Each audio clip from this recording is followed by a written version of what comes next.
Hello, and again, welcome to Bit Depth. I am not Santiago Ramones. I am Sable, your temporary hostess for this episode, because we're actually going to be doing something a little bit different today. It's the 100th episode! Hi, Woo! yeah. It's like technically 100, although like I've done more than 100 episodes. There's been like some bonus ones, but the numbering is 100, so 100. There you go. So I'm actually going to be interviewing Santiago today. And you've been asking listeners, our friends, and our family, like, just questions that, if whatever they want answered. So we got a list of them literally here in front of us. Yeah. I will be asking and you do all the answering. Yeah. And for the sake of transparency, for this first part of the like interview questions, I did write a lot of them. And so, however, conceited it might seem to sound that I wrote all of my own questions. Sure. But yeah. All right. Then let's start with, what do you do or what do you want to do? So I am a composer, first and foremost. I think the thing on like all of my social media stuff says composer, producer, songwriter, performer. I don't know. I think it might be 5 of them, but either way. So I compose music. So far, it's mostly ambient, electronic, producer-y type stuff. But I've also done some string stuff, some woodwind stuff, some film scoring stuff for my film scoring class. And so ultimately, I want to compose music for video games. And so that's why I'm getting my master's in music composition. And then songwriting-wise, I write songs for myself. A lot of the stuff that I write is like hypothetical situations because I don't think my life is interesting enough to write songs about myself. And then I'm a producer, so I have a bachelor's degree now in music production. And I think that's probably my favorite part of the recording process. Like, yeah, there's the setting up microphones and mixing and stuff like that. But I really enjoy the production part, which is sort of like a nebulous step in between, in that, like, yeah, there's the setting up microphones part, but then there's the part of the person that's sitting at the computer and is going like, I like that, but try a little bit more of this. And having done a bit of that, I really enjoy that step of the process. I like helping musicians sort of try to make the best out of the music that they're performing, whether it be for me or for themselves. And then, let's see, composer. Oh yeah, podcast host. Normally I host this podcast called Bit Depth, where I talk to people for a really long time about deep stuff. And then I am a performer. And so I enjoy performing in front of people. I haven't gotten to do it as much lately, but I do really enjoy performance. Is that all of my things? Composer, songwriter, producer, podcast host, performer. Yeah. Yeah, that's what I do. Okay. What instruments do you play then? My main instrument, which I guess I'll call it an instrument, is voice. It's probably the thing that I've been doing the longest. Yes, I've been using my voice for the longest time, but doing so in a musical manner for an intended longer period of time. I sort of started with voice in like elementary school. I think like the first time that I really like got into it was with like Circle the State with song in elementary school. And so there was like a little audition process sort of thing. And so that felt like kind of legit. And then through like high school, I, along with doing band through middle school and then high school, I played trombone. Played is more in past tense because I don't really play trombone anymore. Well, didn't you have middle school, though? Yeah, I did do middle school trombone as well. But I skipped doing vocal stuff in middle school because band was so demanding with everything. And then, but once I got to high school, I was like, I really enjoyed singing and doing like vocal stuff in like elementary school, and I didn't get to in middle school. And so I'm gonna join choir. And so I joined my freshman year. I joined freshman girls choir. So I was one of two guys in a room full of girls because the schedule didn't say that it was a girls choir. It was just freshman choir. And I was like, I'm a freshman. I want to be in choir. That wasn't necessarily. Yeah. So I got to be in freshman girls choir. That was fun. But then I also did show choir, did all the musicals. Yeah. And then I think my senior year, I started teaching myself how to play bass guitar first. I got a bass guitar from you. Yeah. My very, very cheap bass guitar that we bought from online or something. Yeah. That company doesn't exist anymore. Probably with reason. Yeah, because it's very cheap. But I started teaching myself bass, and it was really just like listening and playing back the thing that I could hear. I mean, I guess that's kind of how like all musicians kind of learn. Yeah, if they don't have like traditional lessons and stuff. It made me think of Coco. How exactly. He learned how to play just from watching the TV. Yeah, exactly. And so that's how, I mean, not necessarily in that specific way, but I would look up tabs online and try to play along with stuff and then just listen back. But then I also started teaching myself how to play guitar. And that was a little bit harder. But I don't know if I'm ever going to get to the point of like shredding on guitar. I'm not a lead guitarist. I generally just look at chords and play those chords. But that's comfortable enough to where I can do a bit of songwriting with it and just play rhythm guitar in that way. And then starting in college, I majored in vocal music ed for 2 years, and so I had to learn piano. And so doing class piano for 4 semesters, I learned some keyboard type stuff. But yeah, and then also in marching band, I played baritone. So to make that really long-winded explanation, I play my voice, I'm a tenor, guitar, bass guitar, and keyboard. I've been trying to teach myself how to play drums, but I don't have that much time to do so.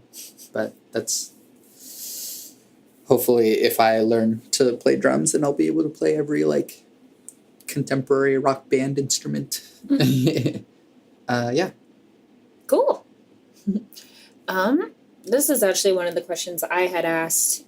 When did you first realize you wanted to have a career in music? I think that was at some point in high school. And it started out as like a great admiration for some of my favorite bands. And so, like, I think my career goals at that point, though naive, I just wanted to be like a touring artist. I remember that. Yeah. And so I just wanted to be Radiohead, if that was even possible. uh, and as time went on and the real world kept chipping away at that idea, I went from wanting to do vocal performance, and then I did vocal music ed sort of as like a backup job. But then I think at that point I started wanting to do composition. But yeah, really somewhere in like my sophomore year, I think, of high school, I was like, I want to be a touring musician. I think that was the start of my wanting a career in music. Like, why did you want to tour? Like, what was it about it? Because I kind of remember looking back, because I knew you then, like, kind of your reasons why, but like, express so others may know. Yeah, I think there's just great passion I find great passion in performing and doing music, like really just doing music. Having been in choir and band and stuff, that I, at least at the time, I felt that like my passion for it would sort of allow me to do it. So I think it's very naive, but sort of how it started out. And so, yeah, I don't think I ever had an idea about doing something else. Really, before then, I think in elementary school, I was my real goal back then was like I wanted to illustrate for comic books, and I guess that dream died somewhere in like my freshman year of high school. I was just drawing a lot less, and music kind of took over my life, but still a creative endeavor, and I'm still an artist. I still remember like one of your biggest passions, like that you wanted, that was like drove your career of being like a touring artist, was you wanted to influence a lot of people. And like, since you were still pretty religious back then, like that was kind of like another thing to kind of be like a witness, or just kind of like really just spread a lot of love and like, I don't know, just like good things to people, and kind of have that be through your music. I think I don't remember when I realized it, but over time I have sort of seen myself as somewhat of a messenger. However weird that may sound, is that I have something that I want to say. I want to spread love. I want to spread this idea of love. And doing that through music is a lot better communicated. People get in touch more with music. Why did you choose music / what got you into it? And yeah, I guess I kind of already answered that, but it was really starting in elementary school, because everybody had to do a music class in elementary school. But then, by the time that I was getting ready to choose where I would go to school for like college, I really couldn't think of anything else that I would have rather done. Like, I don't think I had any other option in my mind. So, well, isn't your family pretty like musically involved? Like, anyway, I mean, like, wasn't there always kind of music like in the house kind of thing? Yeah, there was always music in the house, and I think that kind of comes from the amount of value that music has in like Venezuelan culture. Mm-hmm. In that, you know, everyone dances, everyone listens to music, and it's not a question about do you listen to music. It's just like It's just there. yeah. Because every time I come over to like your house, like especially recently with the holidays, there's your parents always have something on. Yeah, there's always music going. And even though both my parents were never like trained musically, you know, they can't read any music or whatever.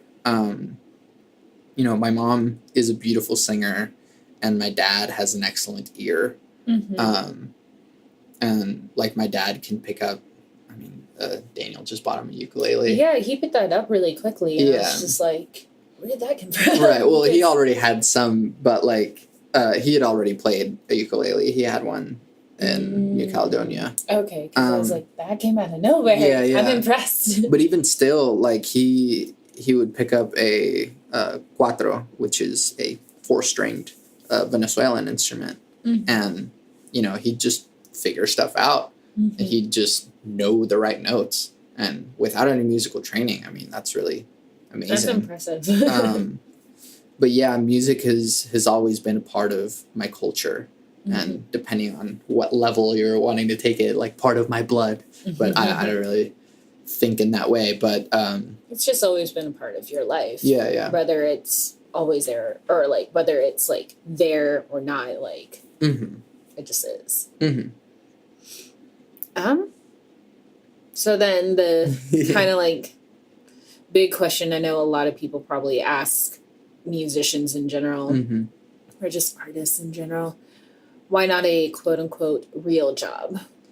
I mean, I could do a real job and I could like what would you bear through it, but like well, okay, what is like a real job to you? I don't know, like a 9 to 5 where you like go into a cubicle and like do the thing for like the man. Yeah. And you know, being brown and an immigrant, like I don't like working for the man. I don't like the man. And so I think that a real job is just so boring. No offense to anyone who has a real job, quote unquote, but it's just that I wouldn't enjoy doing anything else. And that's really it. I mean, to quote Confucius stereotypically, but like, you know, find a job that you love and you'll never work a day in your life. And I think it's somewhat true because, yeah, no matter what you're doing, you're going to have to work. But it's really about being able to endure. And I don't know if I could endure being a pencil pusher all my life. Right. I don't know if anyone asked this, but I guess kind of on the topic, like if you didn't choose music, like what would be like your second career option? Did someone ask that? I think Sally asked something similar. But we'll get to that and I'll answer it again whenever that happens. Well, I mean, like, you don't have to go into detail, but like if you, like, I immediately think like a game producer or writer. Right, but even then, that's even less so a real job. Like, you know, you don't. If someone's like, if someone's like an author or a writer or something, like, you don't think of that being like, I don't know, a cubicle type thing. You know, writing rooms are very different, or authors like sit away in their office and like, you know, slave away until they don't. And that would be something to ask Ariane since she's an author. Yeah. Or she writes books and whatnot. Right. And so like to know the full process. I have a slight idea on how that works, but like she would definitely know better than I would. Yeah, and then you get into like publishing and stuff and trying to talk to editors and publishers and all that mess. And you have like a limitation on how many pages you can have and all that fun stuff. Yeah, I mean, I would like to be a writer or, you know, I think I'm a decent writer. I don't know, but I mean, we've had numerous discussions where we like go back and look at like movies or shows or video games and we talk about like how we think it would have been better. Like just recently we discussed like Star Wars, Mm-hmm. had a pretty in-depth conversation with that. And without spoiling anything, the one big thing that you and I discussed that would have made it better. Yeah. They missed out. And like, it's the one thing everyone is kind of talking about right now. So if you've seen it, you know what we're talking about. If you haven't, we're not spoiling anything. Yeah. But, you know, so stuff like that. And like how we've jokingly said, oh, we should like write a movie. Right, exactly. Write a game or a story. And I would like to develop a game, actually. I would like to sort of take lead in a game and sort of, in a weird way, sort of develop a game so that I can compose music for it. No, I think that would be fun. Yeah. I mean, you have plenty of friends that could help actually bring that all together. Yeah, it's just a matter of when we can all do it. Yeah. That's the hard thing. Okay, so next question. What's important about music? Music is a language that anyone can speak. Forgive the cliche, but like it touches on something about being a human that, you know, normal communication doesn't do. Or to quote Michael Trepanier, he said it's the tie that binds. It really connects everything. And, you know, you can go as far back as, you know, like hunter-gatherer tribes and whatever, and like rhythm and music and the voice is all a part that is so integral to being a human and being sort of connected with each other. And through that, to me, I think that it also helps drive the message that I have about love and about acceptance. It's one thing to sort of say the things, but it's another thing to use music to communicate that. Yeah. Sally asks, who has been a major influence in your musical work? Oh, geez. You kind of noted one earlier. Yeah. So Radiohead is my favorite band. And they've just been influential in how I think of production and just structure and rhythm, and very, very musically complex as well as very passionate. And then Brand New is my second favorite band. I'm sorry that Jesse Lacey did some terrible things. But Jesse Lacey is also my favorite lyricist, and the amount of passion that goes into the music, though it is consistently, you know, sad, it's actually very good, like positive in a negative way, in a weird way. And you've met him in person, right? No, I haven't met Jesse Lacey. I thought you did. No, during one of the concerts. No, I think the only artist that I sort of appreciate that I've met has been well, I mean, I met Maynard at the master class. Well, no, who was the girl that drew? Right. That was for Taking Back Sunday. Oh, okay. And Brand New and Taking Back Sunday have a weird history together. But Jesse Lacey wasn't Taking Back Sunday, and then other stuff happened. Anyways. Sorry. Modest Mouse is another one of my favorite bands. Tool, though heavier, the message of spirituality is very rich in Tool. Death Cab for Cutie, stuff that has really allowed me to sort of continue in a weird way as a human being, that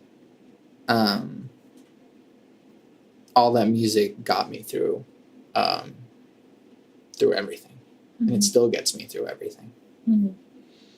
Yeah.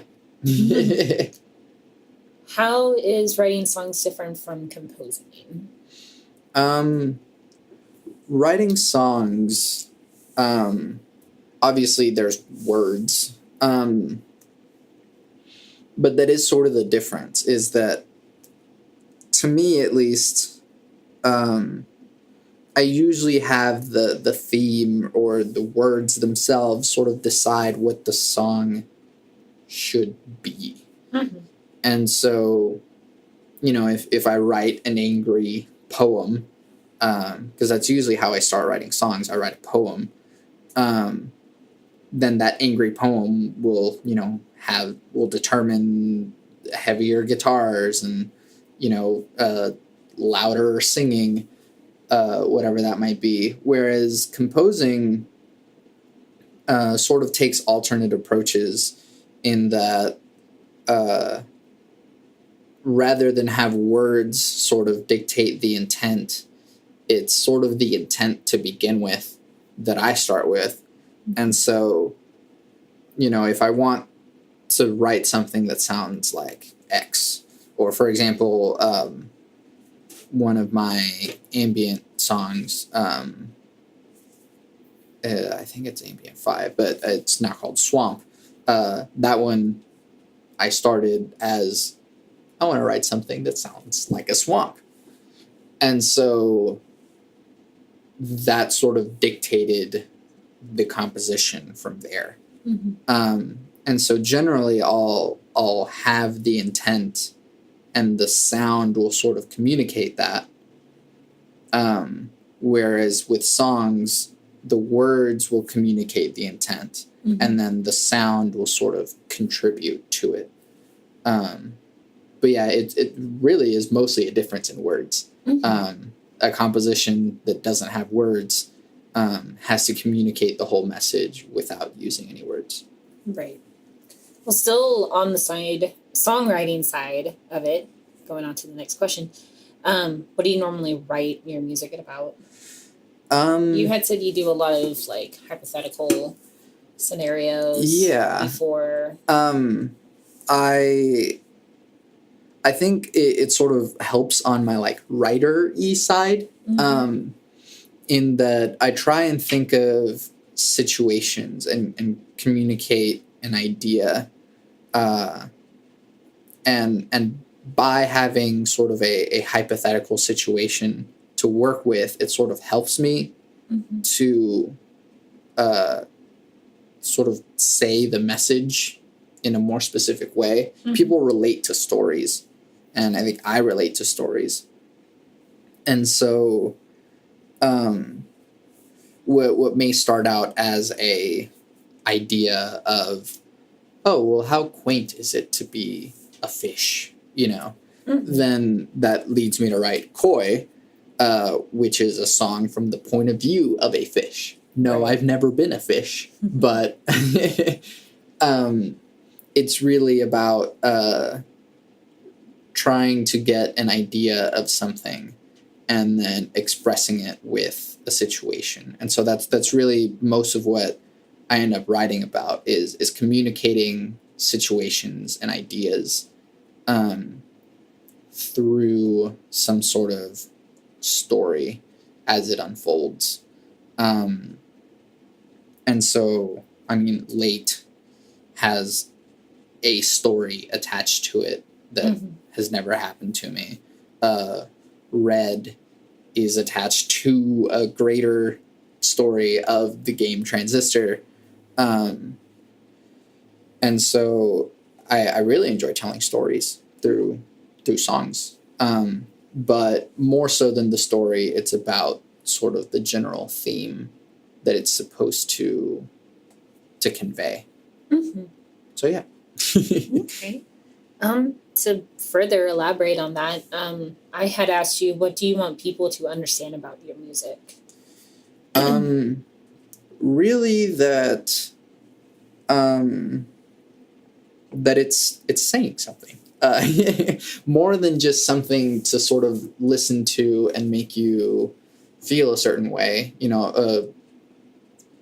Effective music is evocative music. But what I want to be understood is that it is saying something. There is a central idea in my music, in whatever the song might be or whatever it might be trying to communicate.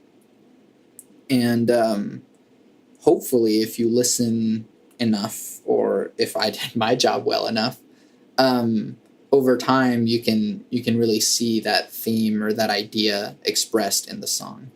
And it is much more than just, ooh, this is a fun song, or ooh, this is a sad song. It's really more about the specific idea or the specific story that I'm trying to tell. Mm-hmm.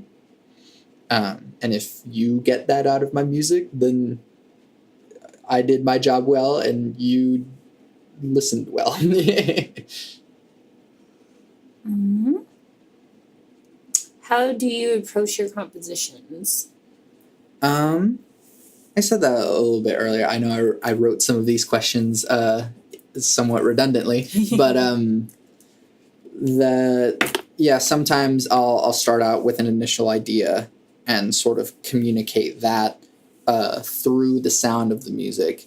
Other times, the composition sort of finds itself. Mm-hmm. There have been times where I just have some notes going.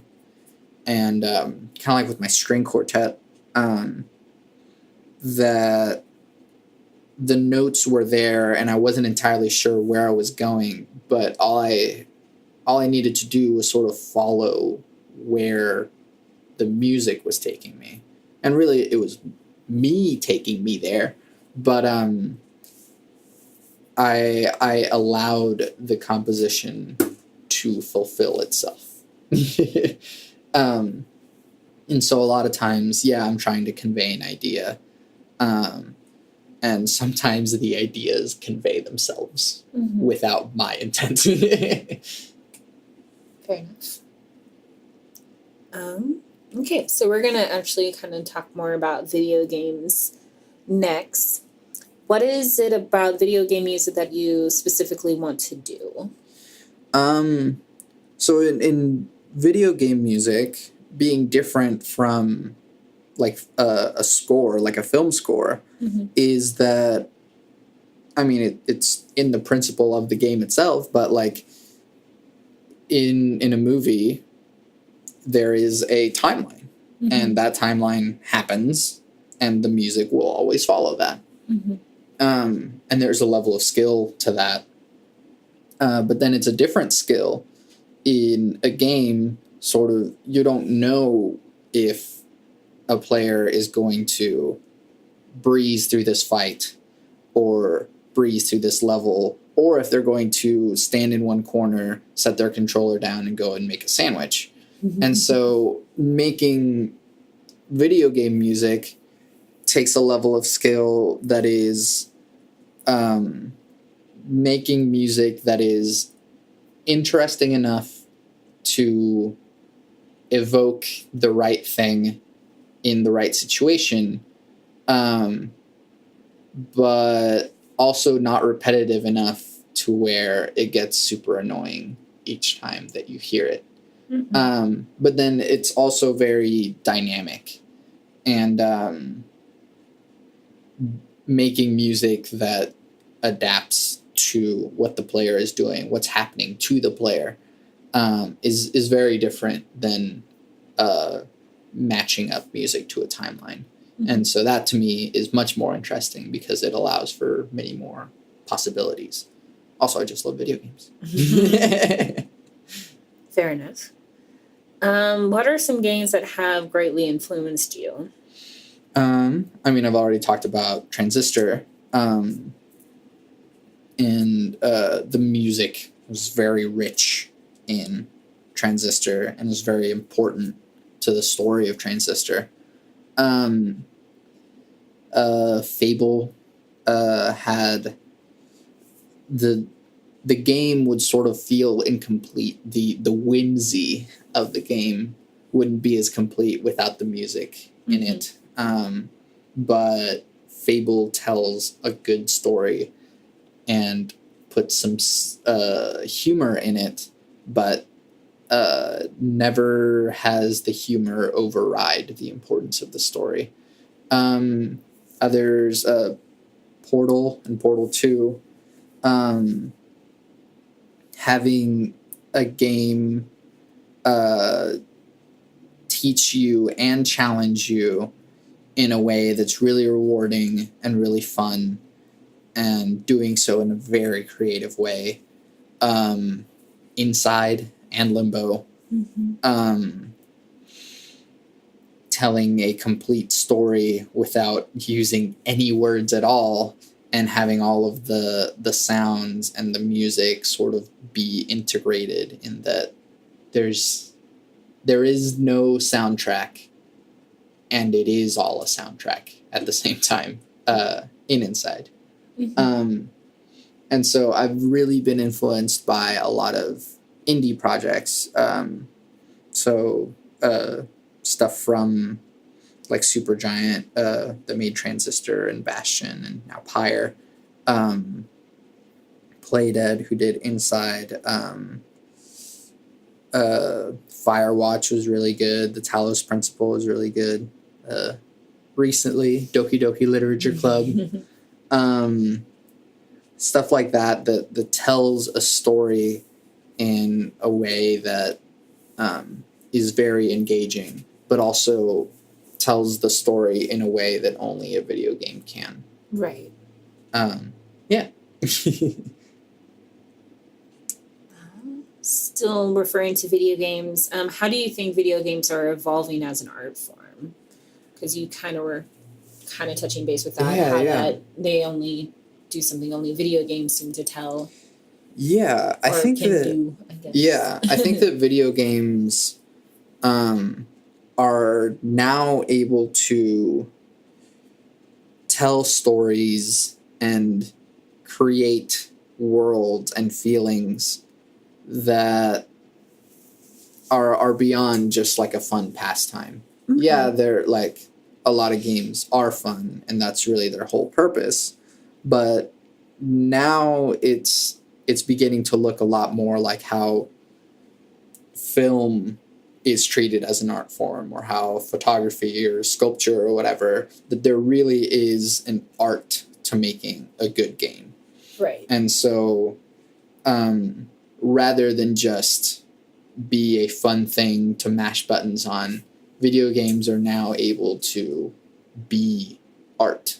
And I think that is encompassed very clearly in Inside, as well as games like Journey and Flower. I really want to play Journey. Yeah, me too. Because I haven't played Journey yet. It does look aesthetically pleasing. Yeah, and like I have honestly no concept of it, but just seeing the artwork from it. And I think it's one of I could be very, very wrong, but it kind of looks like one of those where it's like Inside, where there's really no text or anything. You just kind of have to go with it, and you kind of learn as you go.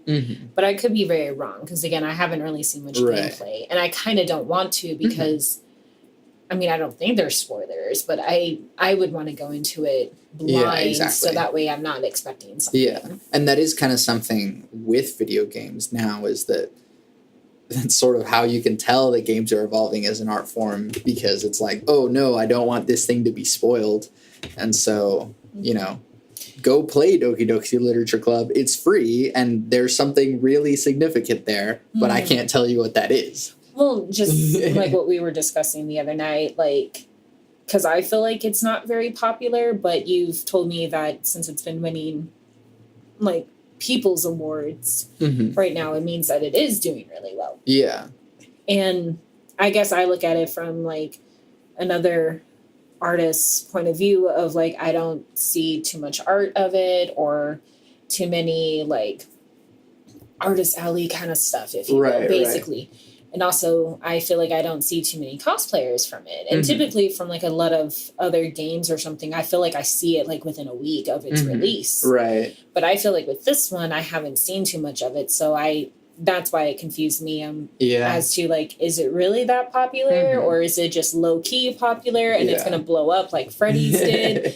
Or like Undertale. Or Undertale, yeah, where it's like, you know, only like certain people who knew about it really liked it, but like the masses didn't really know about it until later. That's why I feel like with YouTubers like Mark and PewDiePie, now that, and I think even Jack, now that they're playing it, it's gonna skyrocket. Yeah. And then of course next year they were already releasing the second game. Both you and I have already listened to Game Theorists ideas on it, and I'm super stoked for it. And I haven't even played it, but I already know everything about it. Yeah. You know? Yeah. So I mean, I think that games now can tell a story in such a way that whenever you spend so much time with these characters, with these people in a different way than you would in a movie, because you interact with these people dynamically. And so you get to know Joel and Ellie in The Last of Us much differently than you would if The Last of Us was just a movie. Yeah. Or getting to know Booker and Elizabeth from BioShock Infinite in such a different way than... Well, it's like you see character development, but you see it as them at the same time. Or kind of like, kind of in reference with like Steven from Steven Universe, we the viewers are learning at the same pace he is. And so that's why maybe a lot of people really appreciate him as a character, because he can be so relatable in that, and we see his character development, but we see his flaws too. Like in the most recent one, like the way he behaved, without giving any spoilers, is like a common response that I think a lot of people have, where they're not really naive about it, but like just unaware, I think, because they've never like been in that situation. Yeah. And then like the next episode you see him kind of acting like a teenager. Right, and expressing guilt in a real way. You're finally seeing a different side of him than the typical super happy, bubbly, always sees the brighter side of things Steven. He's kind of like, it's kind of like he is actually growing up in the way that like young children do, where they're so doughy-eyed. Everything is like happy-go-lucky. But like once you reach a certain part in your life, like you kind of get that veil removed, or it starts to like slip open or whatever. Yeah. So went on a tangent there. Yeah, that's fine. Okay, so going into art, what is the importance of art to you then? Art is sort of the greater umbrella that encompasses music. Music is art. Video games are art. And once again, it's more like a tie that binds. It's a communication without language. It's a way of touching on ideas and like getting in your brain without necessarily having to dig through all of the other stuff whenever you're communicating with people. Right. And so art, in the same way as you can look at the Sistine Chapel, is also art in the way that Shia LaBeouf weeps in front of people in a performance installation. And I do consider myself an artist in that the things that I do, I'm trying to convey a message. I'm trying to express something, and it's prevalent in the things that I want to do. And so I treat art significantly. Right. Then what's the difference between a musician and an artist, would you say? I mean, you can be an artist and a musician, but you can also be a musician and not an artist. I think that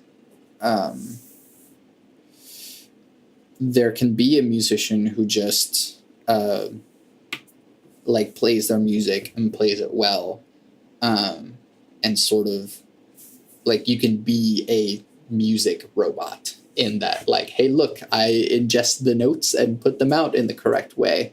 But to really be an artist is to really take the music and interpret it, and make it come out as special as you feel it is. Mm-hmm. And so there's some interpretation, and you have to put yourself into it.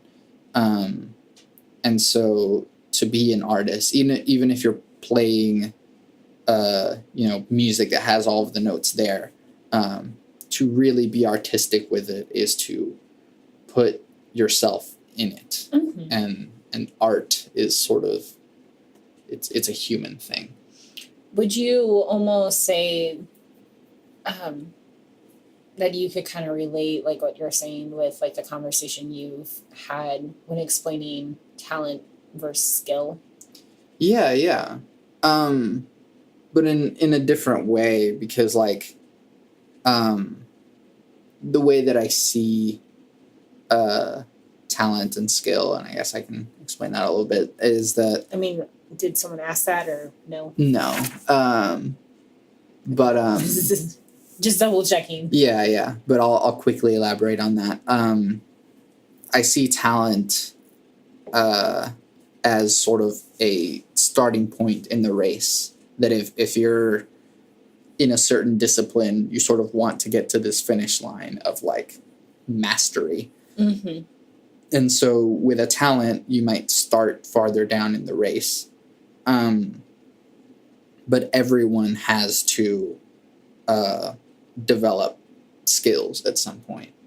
And so even if you are not very talented, if you work really hard and develop your skill, you can reach mastery in the same way that a very talented person can. Mm-hmm. So yeah, I think the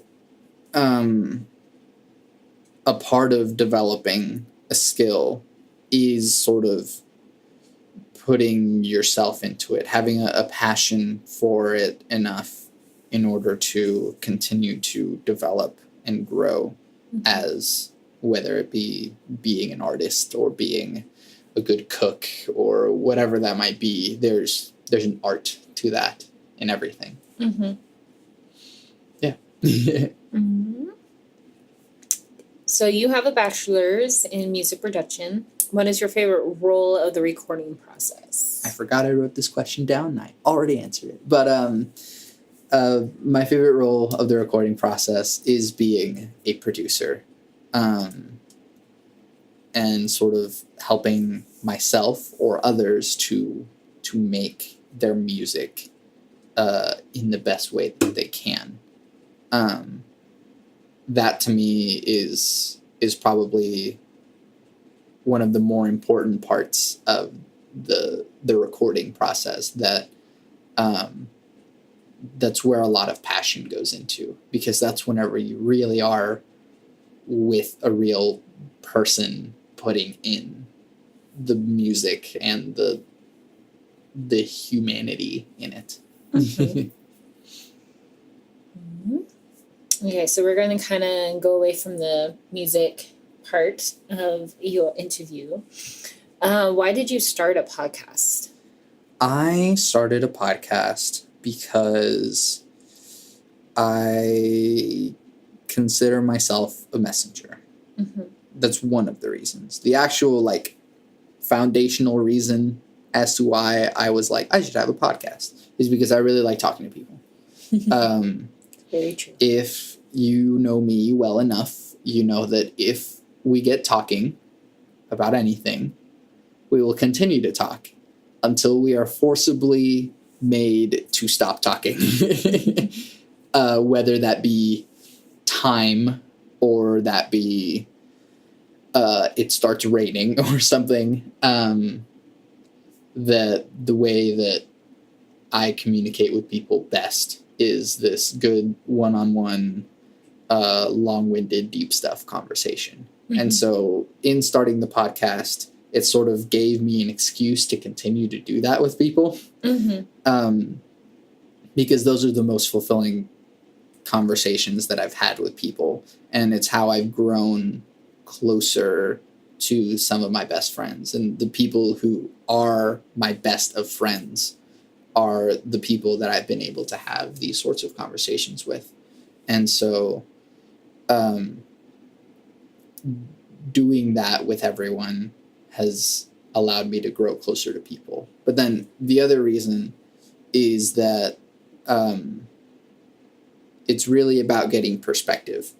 I have my own perspective, but it can be as closed off to me, and I can, make my whole world an echo chamber and decide never to listen to anyone else. But to be able to talk to different people and get to know them and learn their beliefs has really allowed me to get different perspectives, see what's important to people, and not just to me. And it's really helped me grow as a person. Okay. Well, then what's the format of the podcast?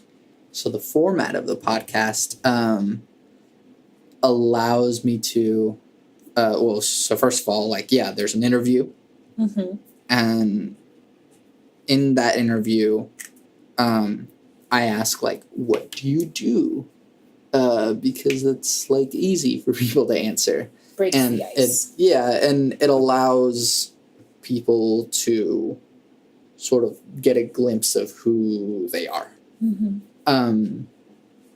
Because if art is something that's important to you, or if cooking is important to you, or if, I don't know, it's the thing that you do most and the thing that you interact with the most. And so it's clearly important to you. And so everyone has a different perspective on that. And so that's really how I start, is by, what do you do? And then, why do you do that? What got you into that? And sort of the greater questions on that thing. Because every single person has a whole world that they're living in. And, to go back to Sunny, the crime scene investigation world is entirely different from the building and making guitars world, which is what Fan does. And so there's a whole world in all of these things, and it's very interesting to get to know. And then I ask about spirituality and religion, and that sort of, you get to know people in a very different way whenever you know what their core views about the universe are. And so, and then after learning that and learning how they've grown spiritually or whatever that might be, how that contributes to what they do in their everyday life. I consider myself a philosopher as well, and that learning people's philosophy and morality helps everyone to understand each other. And so that's really the point of the spirituality question. And then on the second podcast, we talk about anything, because once we're able to talk about your beliefs on the universe, then we can kind of be like, hey man, isn't this thing interesting? So yeah, because then you can have a conversation about anything, and it can be a really good conversation, really fulfilling conversation, and you can learn a whole lot. And I think that we can all become better people if we just communicate more. Yeah. Okay, well, then we'll dive into the spiritual portion of the podcast, as you described before. So what is the role of spirituality or religion in your life? I am not religious, but I am very spiritual. And it's very important to me to be connected to people. It's very important to me to, in a weird way, feel connected to the universe and everything around us. And so spirituality is very important to me, even though I don't believe in anything mystical or whatever that might be. Regardless of the lack of magic that I see in the world, there's a lot of real magic, per se, that we can all connect with. And being connected with each other is how we can, I don't know, overcome. Love is the meaning of life. Yeah. With that being said, how has being raised Catholic shaped your moral views? So, yes, I was raised Catholic, and it really helped me to be a good person, in that the values that are put into Catholicism, and yeah, you can really look at Catholicism and go like, oh, well, it's just like a whole bunch of rules and follow all the rules and stuff. But if you go a layer deeper, there's a reason to all of the rules. There's a reason as to why all of these things are in place. Mm-hmm. And so having gotten to that sort of level of Catholicism for me was allowing me to sort of see the reasons for the rules. And so I got to a point of like, hey, like, love each other, love God. And so a lot of those Catholic principles are still a part of my philosophy. You know, not killing and not lying and all this sort of stuff, because not only because God says so, but also because, like, it's good for you and everyone else. And so being Catholic allowed me to get a more nuanced view of morality once I was involved in it in a different way. Mm-hmm. Yeah. So, God, question mark? Yay, God, question mark. This is my belief, and you don't have to agree with it, but I do not believe in God. And yeah, it's, the universe is too gigantic and vast, and time is too long for there to be a man in the sky with a beard that tells us not to touch your balls. And I mean, we're not even that special. So like, I don't think we would even be able to talk to the dude.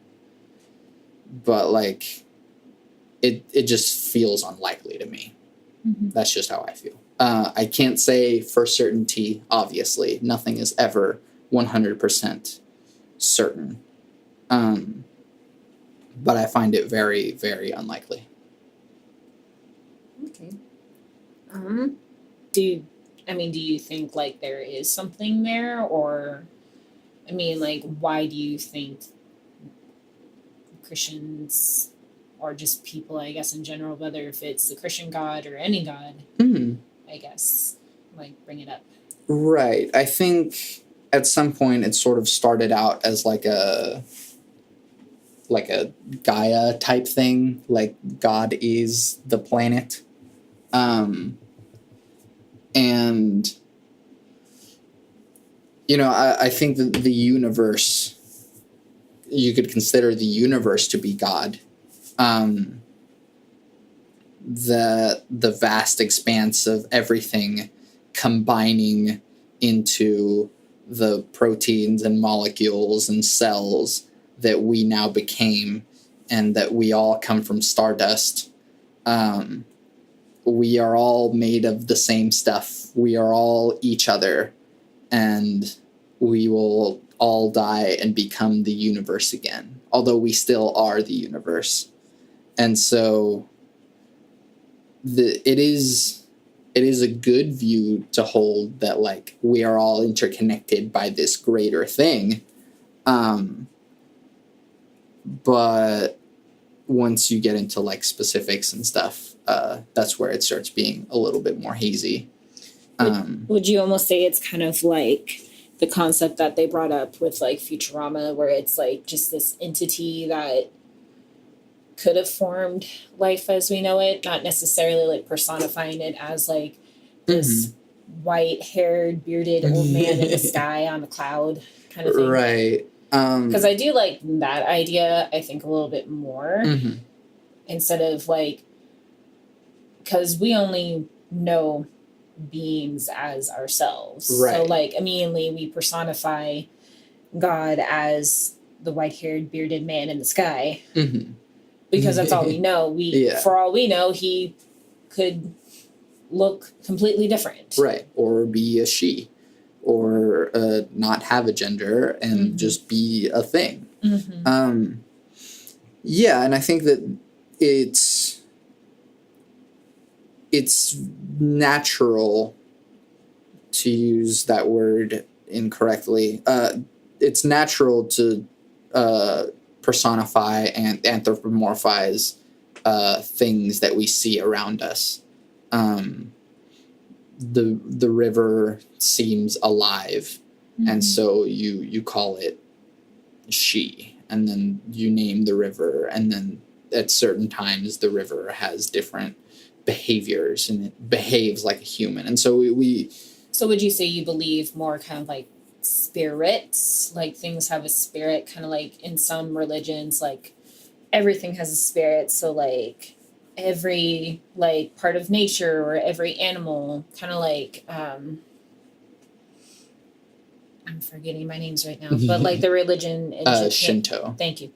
That's what I thought it was, but I wasn't sure. How like the trees have spirits or the rivers or different animals. Right. Do you believe in that? I don't. Like, I can see where people get it from, but nah, dog, we're all just chemicals. Then what about like the other versions of God of other religions? Has any of them made sense? Versus the Christianity God, or do you just feel like there is no deity anywhere? And this will be more prevalent with the next question, but like, there is no will, like there is no thing that decides the thing that is going to happen. Like, it really just is. We all just are. And that is the greater love of the universe, that we get to be. And I mean, yeah, looking at the vast expanse of the universe and the fact that it took millions and billions of years for us to become what we are now, is ridiculous and astounding.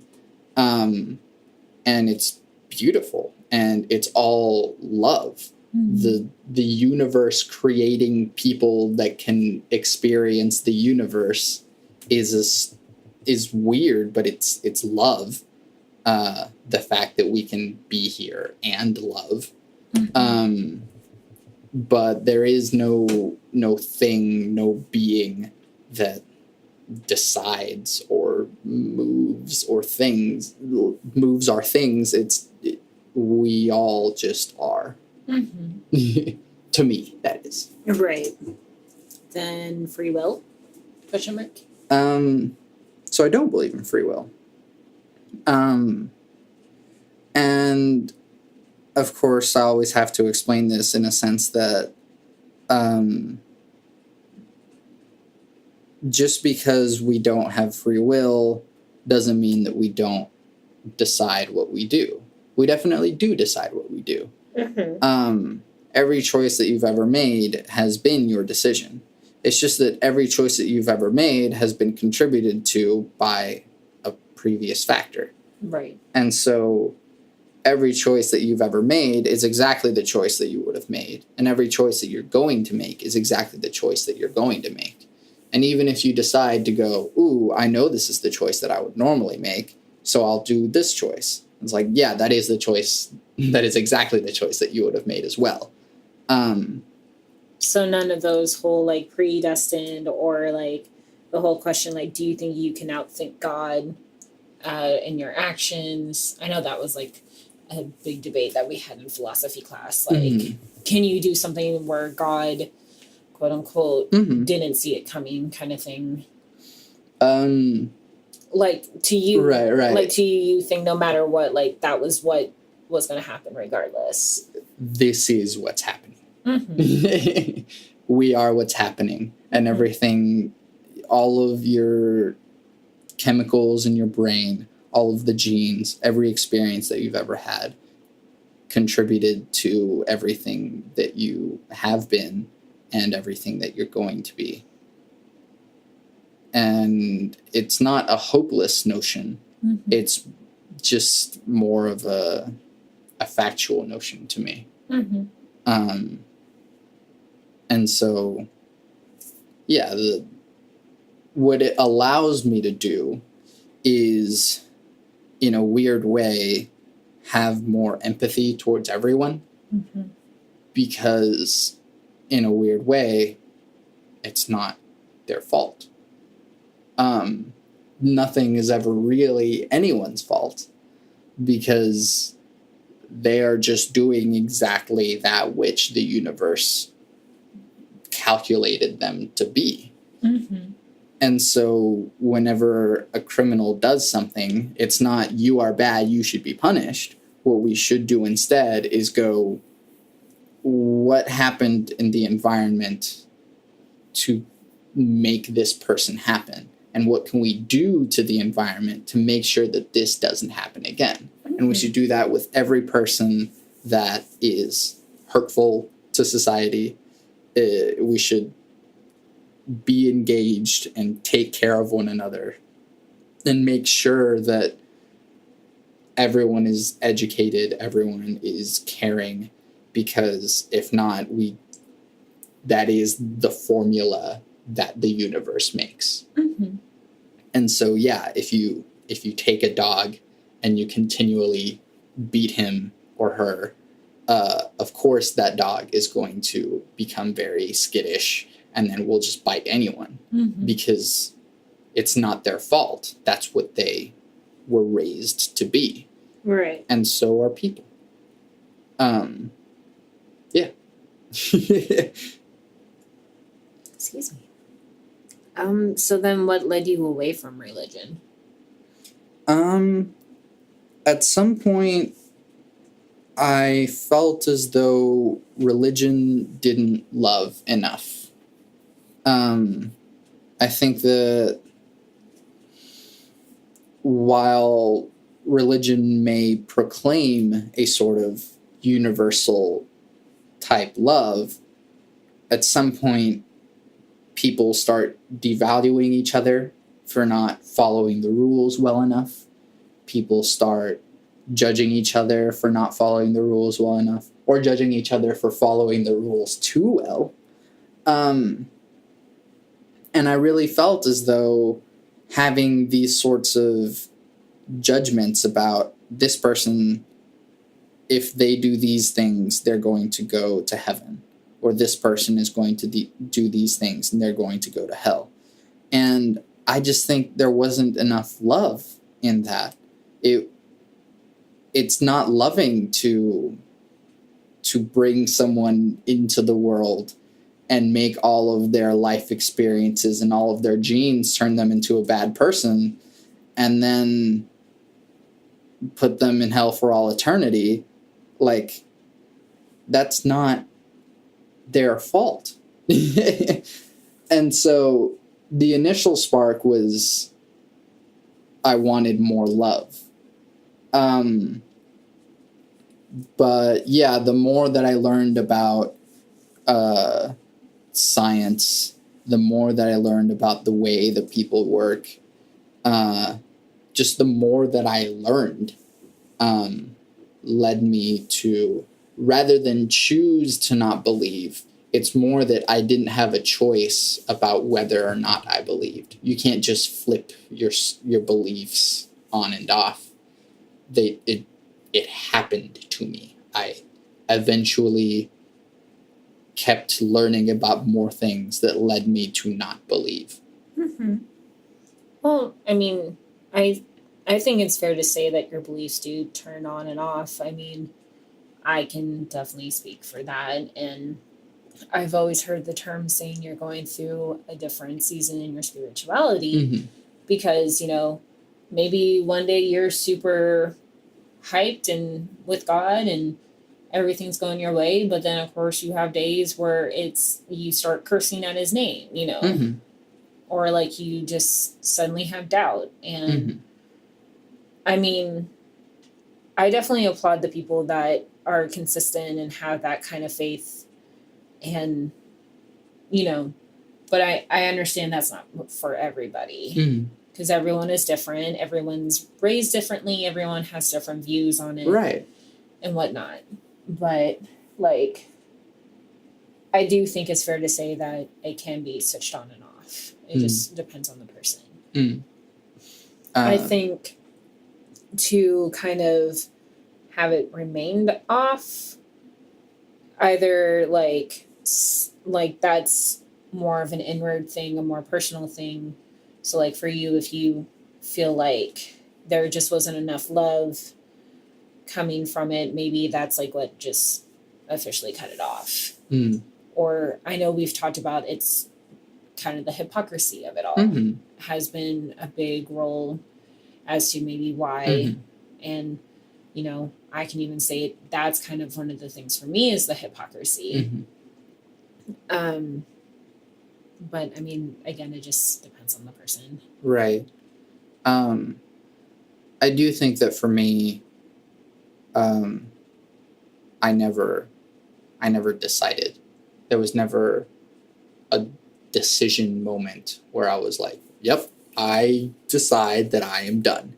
It happened to me. Mm-hmm. It kind of like this feeling that just came over, and you were just like, yeah. with it. It was actually in one of my first podcasts. I think my second podcast actually about my spiritual journey. But I'll say it again, is that I was listening to this audiobook while taking a shower of Catch-22. And they were in this air raid, and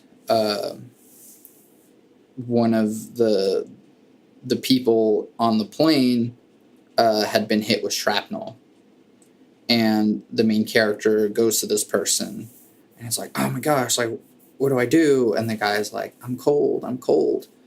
And he like puts, he like sees that there's just like a small wound, like near his armpit or something.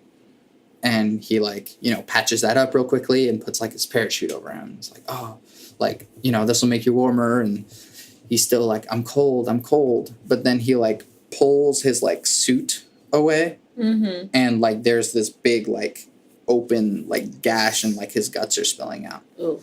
And at that point he was like, oh, I can't do anything about that.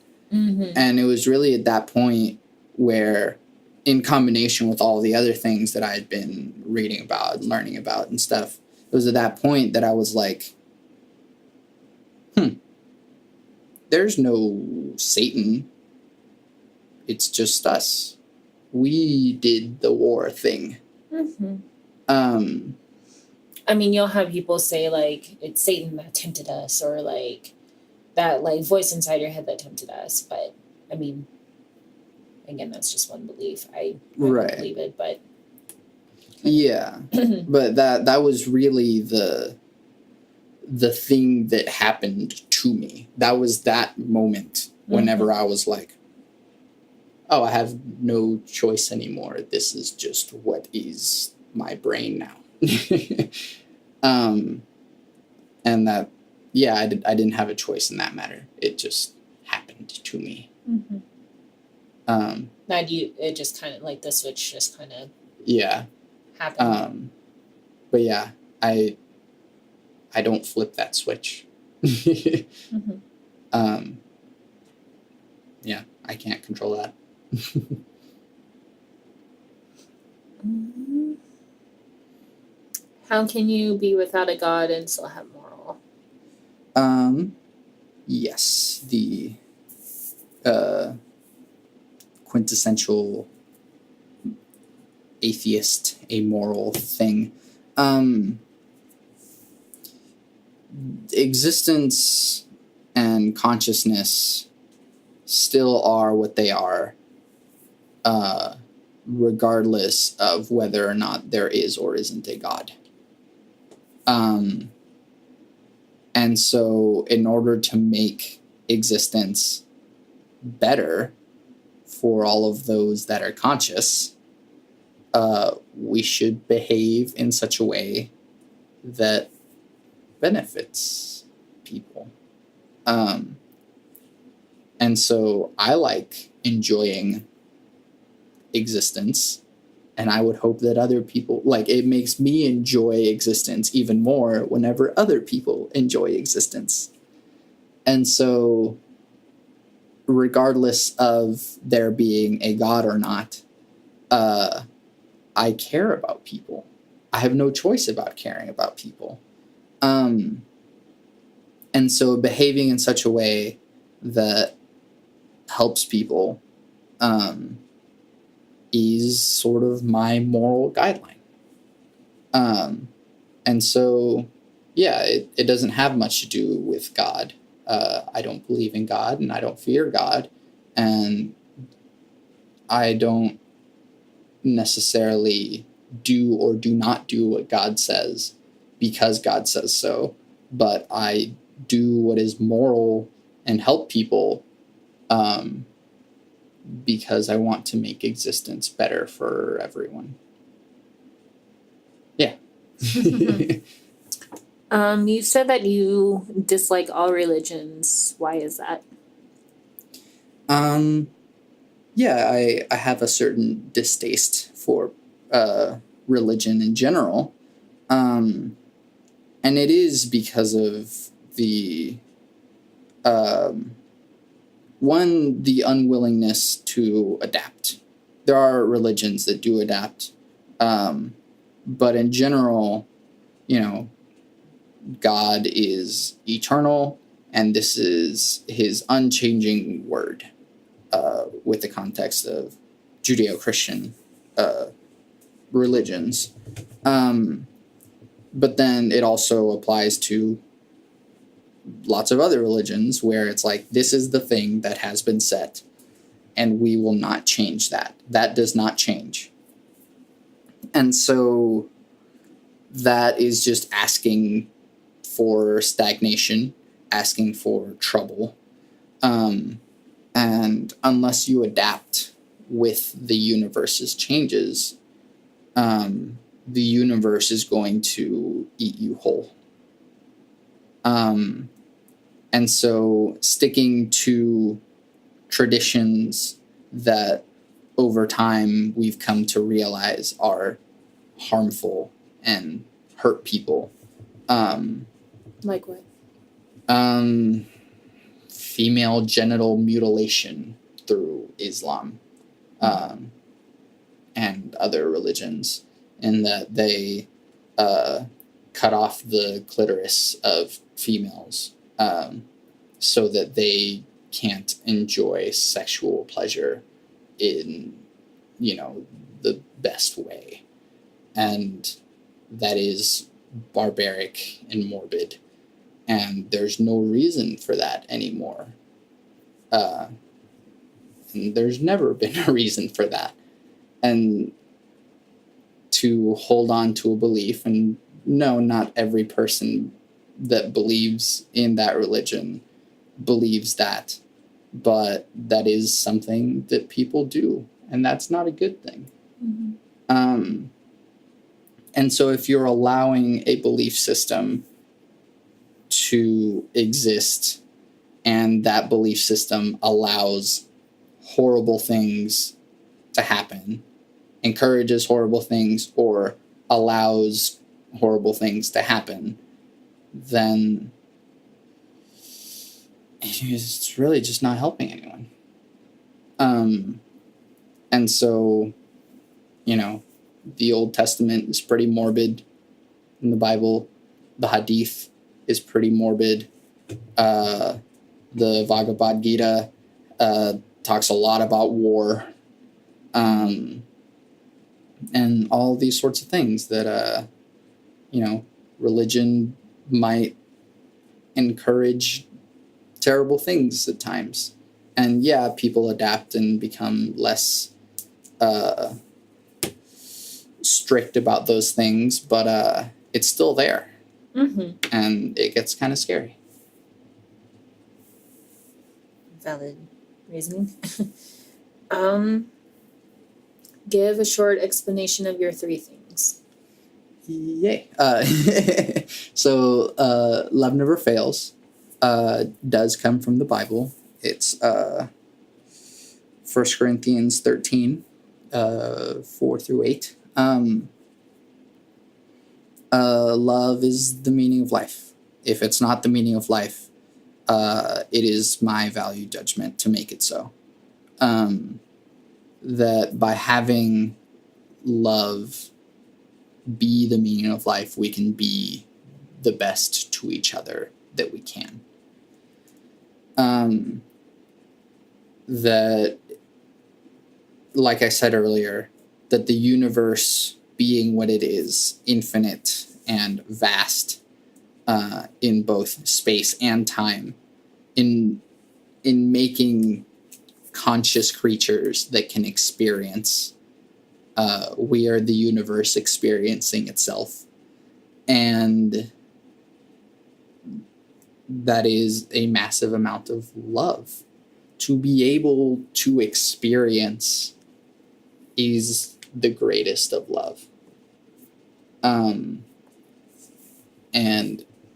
when we consider everything that we do through a lens of love, we can become better people. Short-ish, love never fails. It's going to be okay. There's sort of a nihilistic and then an optimistic point of view to that. The nihilistic point is that the universe is infinite in both time and space. And so we are but a blink of a blink of a blink in the vast expanse of the universe. And so no matter what happens in our lifetime, we will die and then everything will keep going forever. And that's fine. But at the same time, this is the only experience that we're ever going to have, I believe.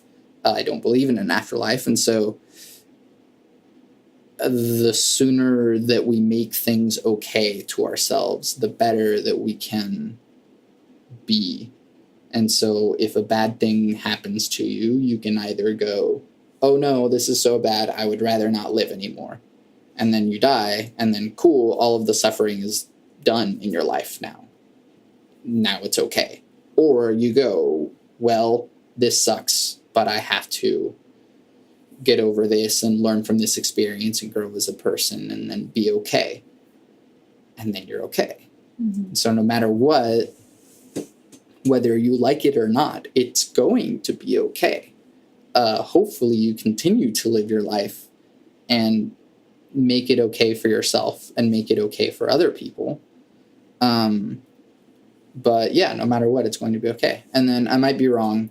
In short, is the spirit of science, the spirit of change, the spirit of growth. Since the universe is ever changing, ever expanding, ever moving, time is this unstoppable wall pushing us forward. There is nothing that you can make or build that is going to stay there forever. And the sooner that you adapt to every change that happens in your life, the sooner you can improve as a human being, as a society, as a culture, etc.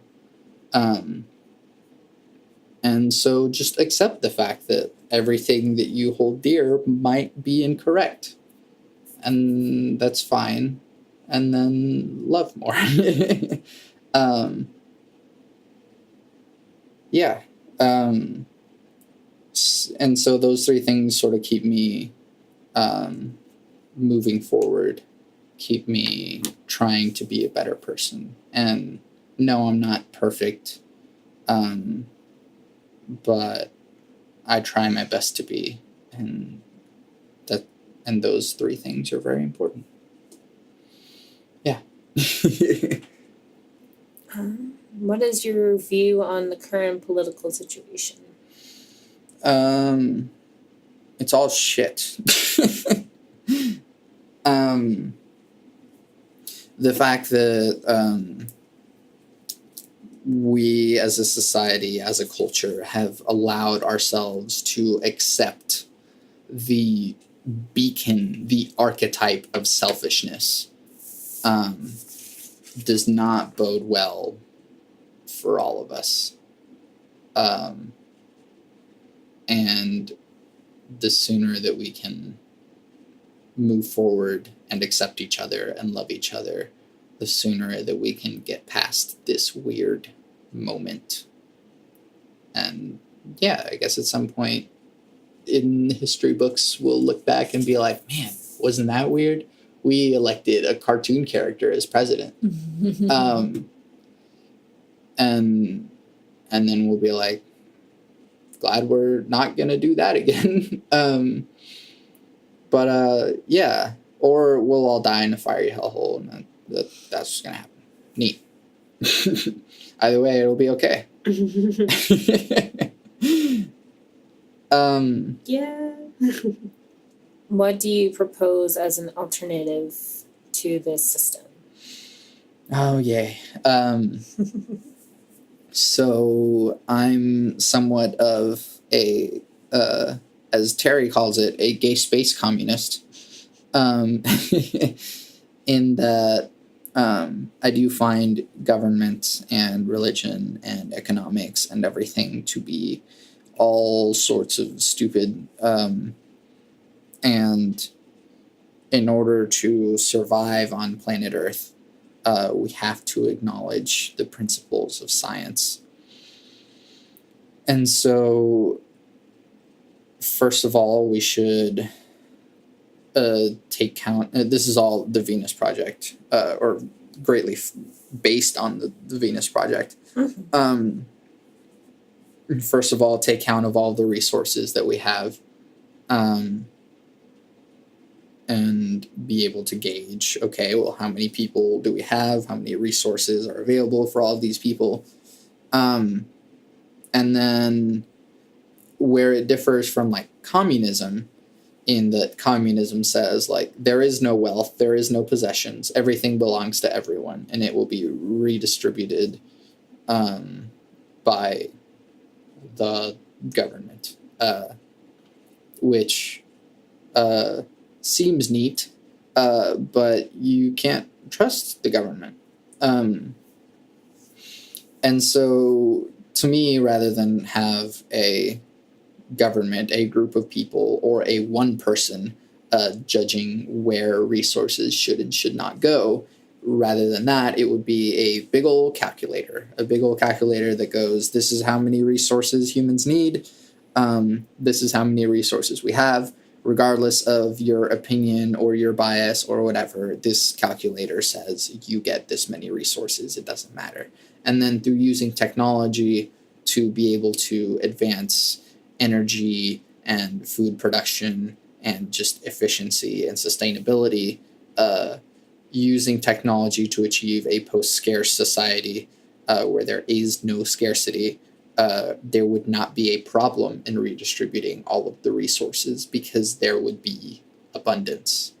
But that would require everyone to put all of their differences behind them, and let go of their possessions and go, oh no, but I like my giant mansion where I have 12 rooms and nothing to do with them. Mm-hmm. And people would have to learn that whatever is enough is enough. And, you know, enough in a Soviet Russia sense is not quite enough. But enough in a society that has achieved technology to a level of vastness is more than enough. So if we use technology to achieve that, we would not want for more. And then using education to make sure that everyone continues to improve that society, because there is no stopping point. There is no finish line. It's just a constant adaptation towards something better. We continue to move towards the line of the asymptote, but we will never actually reach it. Yeah. Then is world peace possible? A great resounding yes. But it requires communication. It requires love. It requires education. It requires unity. It is definitely possible, but we all have to know each other and know the information. I think in order for it to happen, because I think majority of the people have like kind of like the same idea for an end goal, just different means of getting there, probably resources, and then just motivation. Because like as I've told you before, like just through the internet alone,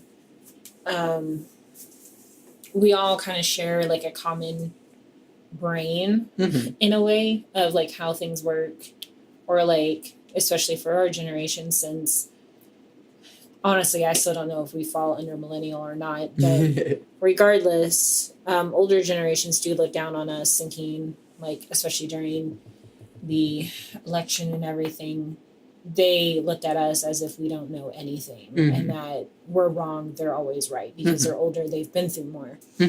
But I have always found it rather interesting how a generation that is claimed to have no knowledge of anything, we seem to have a great knowledge of a lot of things. Right. Like maybe we're not super book savvy, or maybe we're not super street smart about something, but I feel like majority we cover a lot. Yeah. You know. And also it's just a different way of how we've grasped it, and it's a different generation, so things are a lot different. It's not as, I don't know, it's not the same as how it used to be, you know, like 30 years ago or even like 50 years ago. Yeah. So yeah, together we know everything. Yeah, and I think that's incredible, but just because together we all know everything doesn't mean that it's going to happen like overnight. It's almost like having too many cooks in the kitchen. It's like everyone wants to do something, but like in the end, it's like some way or another, someone's going to get in someone's way, someone's toe's going to be stepped on. Right. You're going to have people that are going to be spatting at other people because they're not doing it right, or all kinds of stuff. There's still going to be like a conflict unless like we all mutually agree on it. Yeah. And that's why we have to communicate. That's why we have to get to know each other, get to know every single different perspective, and get to know where these problems arise, and get to know why certain people have these problems. Or even just like not to take stuff so personally. Something I've noticed, like I guess like in talking with my mother, like something that she has kind of voiced about is like she feels like she can't voice her own opinions without like someone coming back and like backhanding her in a way. Or like recently, I don't know the full extent of it, but she kind of was telling me how like there's these activists that are out there saying like, oh, free speech, but like as soon as you give your opinion, they're like, no, shut up, kind of thing. So she says that their mentality is, well, my opinion matters and not yours, but free speech. So it's kind of stuff like that. So it's like, again, I think the mass of our species knows what we want, but it's, again, too many cooks in the kitchen, and someone's stepping on someone's toes. Yeah. We all want that same goal. We want that like end result of like a meal, if you will. But there's too many ways to get there. Yeah. Then the final question, at least on this portion side, Yeah. What advice do you have for people? My advice is really just based upon my 3 things. Love never fails, so love everyone, talk to everyone, get to know everyone, talk to the people that you disagree with, get to know why they disagree with you, get to know every single part of their arguments and discrepancies or whatever, and love them, love everyone, love the universe. You don't have to like everyone, but you should love them. Then it's going to be okay, no matter what you go through. You're gonna be all right. And things may seem difficult at times, but at some point you're gonna be all right. And then I might be wrong. Sometimes you have to let go of your firm position, and just accept that, yeah, maybe this is hurtful, or yeah, maybe this is bigoted, or maybe this is smug, whatever that might be. Just keep that guy on your shoulder telling you, like, are you sure? Because at the end of the day, like, it's fine if you're wrong. Adapt. Continue to grow and move. Yeah. Okay, so now on to the listener questions. Yay. Thank you all, first of all, for sending in all of your questions. I know I had to badger everyone to do so, but I got a lot of good questions and I'm really happy about it. Yeah. The first one is actually mine that you have here. I had asked, what's been your favorite conversation on the podcast? Oh, geez. So I have some favorites for some different reasons. And I'm going to miss out on some, of course, because, like, picking a favorite child. Right. But going in, like, recent things. So last week's Maxwell's second one was really good. Because there was some slight disagreement, and disagreement creates interest in conversation. And so we disagreed upon whether or not punching Nazis is good or bad. So you can listen to that and hear my points and their points. So yeah. And then Coley's second one.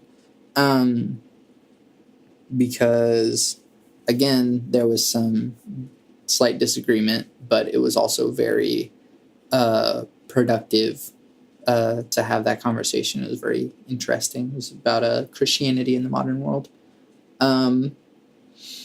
Dustin and Michael's, the one about analog and digital, because I'm a fangirl, and it was great to have 2 people that I greatly admire be on the podcast, and a lot of people have told me that they found that podcast really interesting as well. So I was just really glad to have them at all. Sally and I had some really good ones. We put out like 4 4 of them or something, just because it's like we just got to talking and then just kept recording, and so it got to be a lot of fun that way. But there was some really good stuff in there. Sable and I's couple one, because I thought it was really like special and important, and hopefully that'll help some people. And then Fans was really special. It was great to talk to him about spirituality and politics and stuff. But then also he told me a very special story afterwards, and it really stuck with me. So I really appreciated that one. And there's lots of other conversations that have been really good. And sorry I didn't mention everyone's or whatever, but yeah, I enjoy a lot of them and all of them. Thank you. Terry asks, how do you reconcile being a self-avowed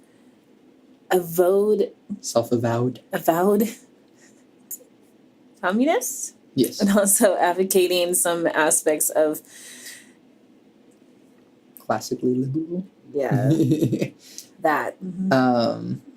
So Terry trying to call out contradictions in my beliefs. So I'm not necessarily a communist, because gulags are bad. But yes, I have some classically liberal views of property rights, because I generally have two perspectives regarding my sort of political approach. And so the first aspect is like what I think should be in my ideal version of society. But, I'm not an idiot. I'm not expecting that society to happen in my lifetime or very easily. But I do have that view of an ideal society to me.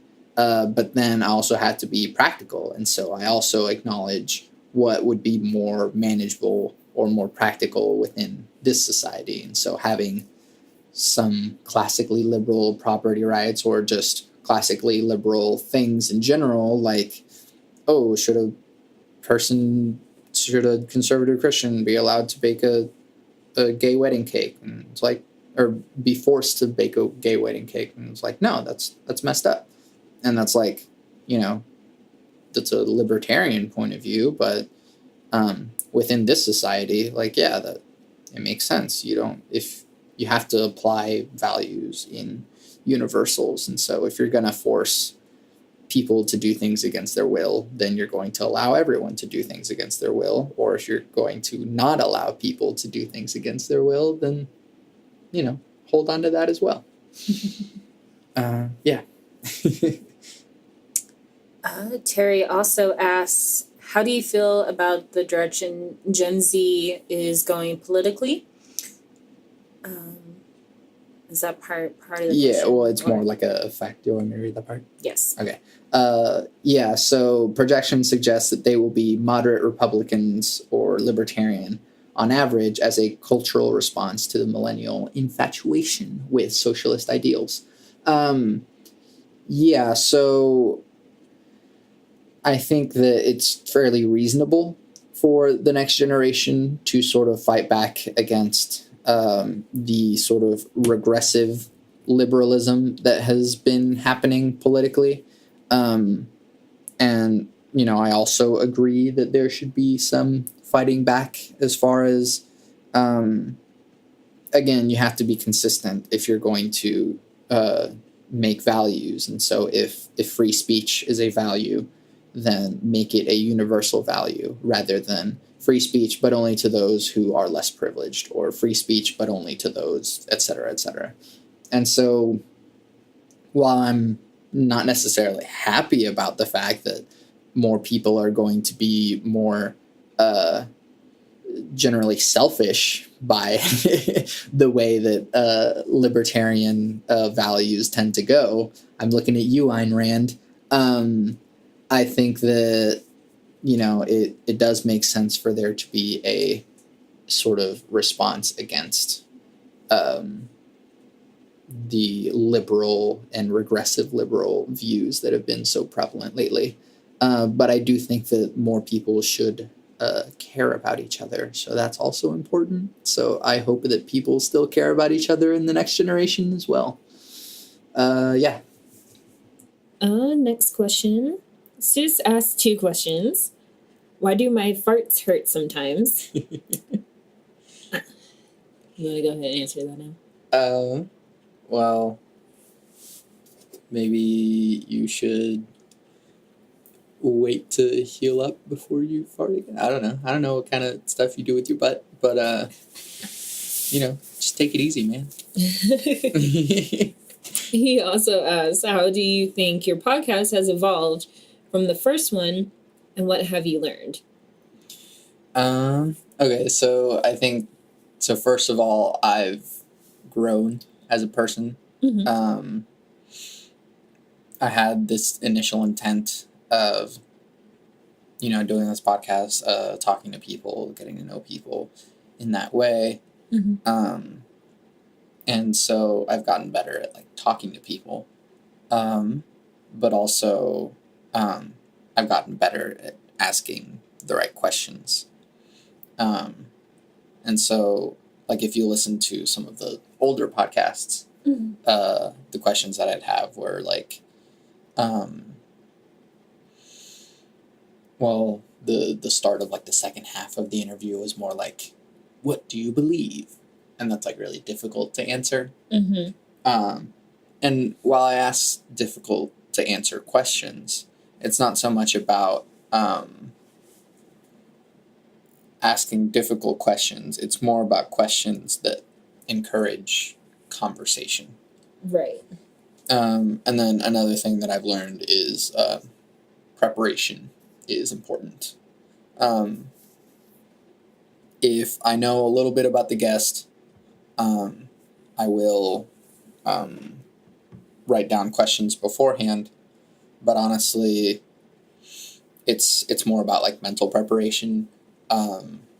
Knowing that, okay, this is the kind of person that I'm talking to. This is what I think they do, at least, because sometimes I don't know exactly what it is that we do, but just kind of being prepared, knowing a little bit of who the person is and what it is that I'm getting into. And so just being mentally prepared.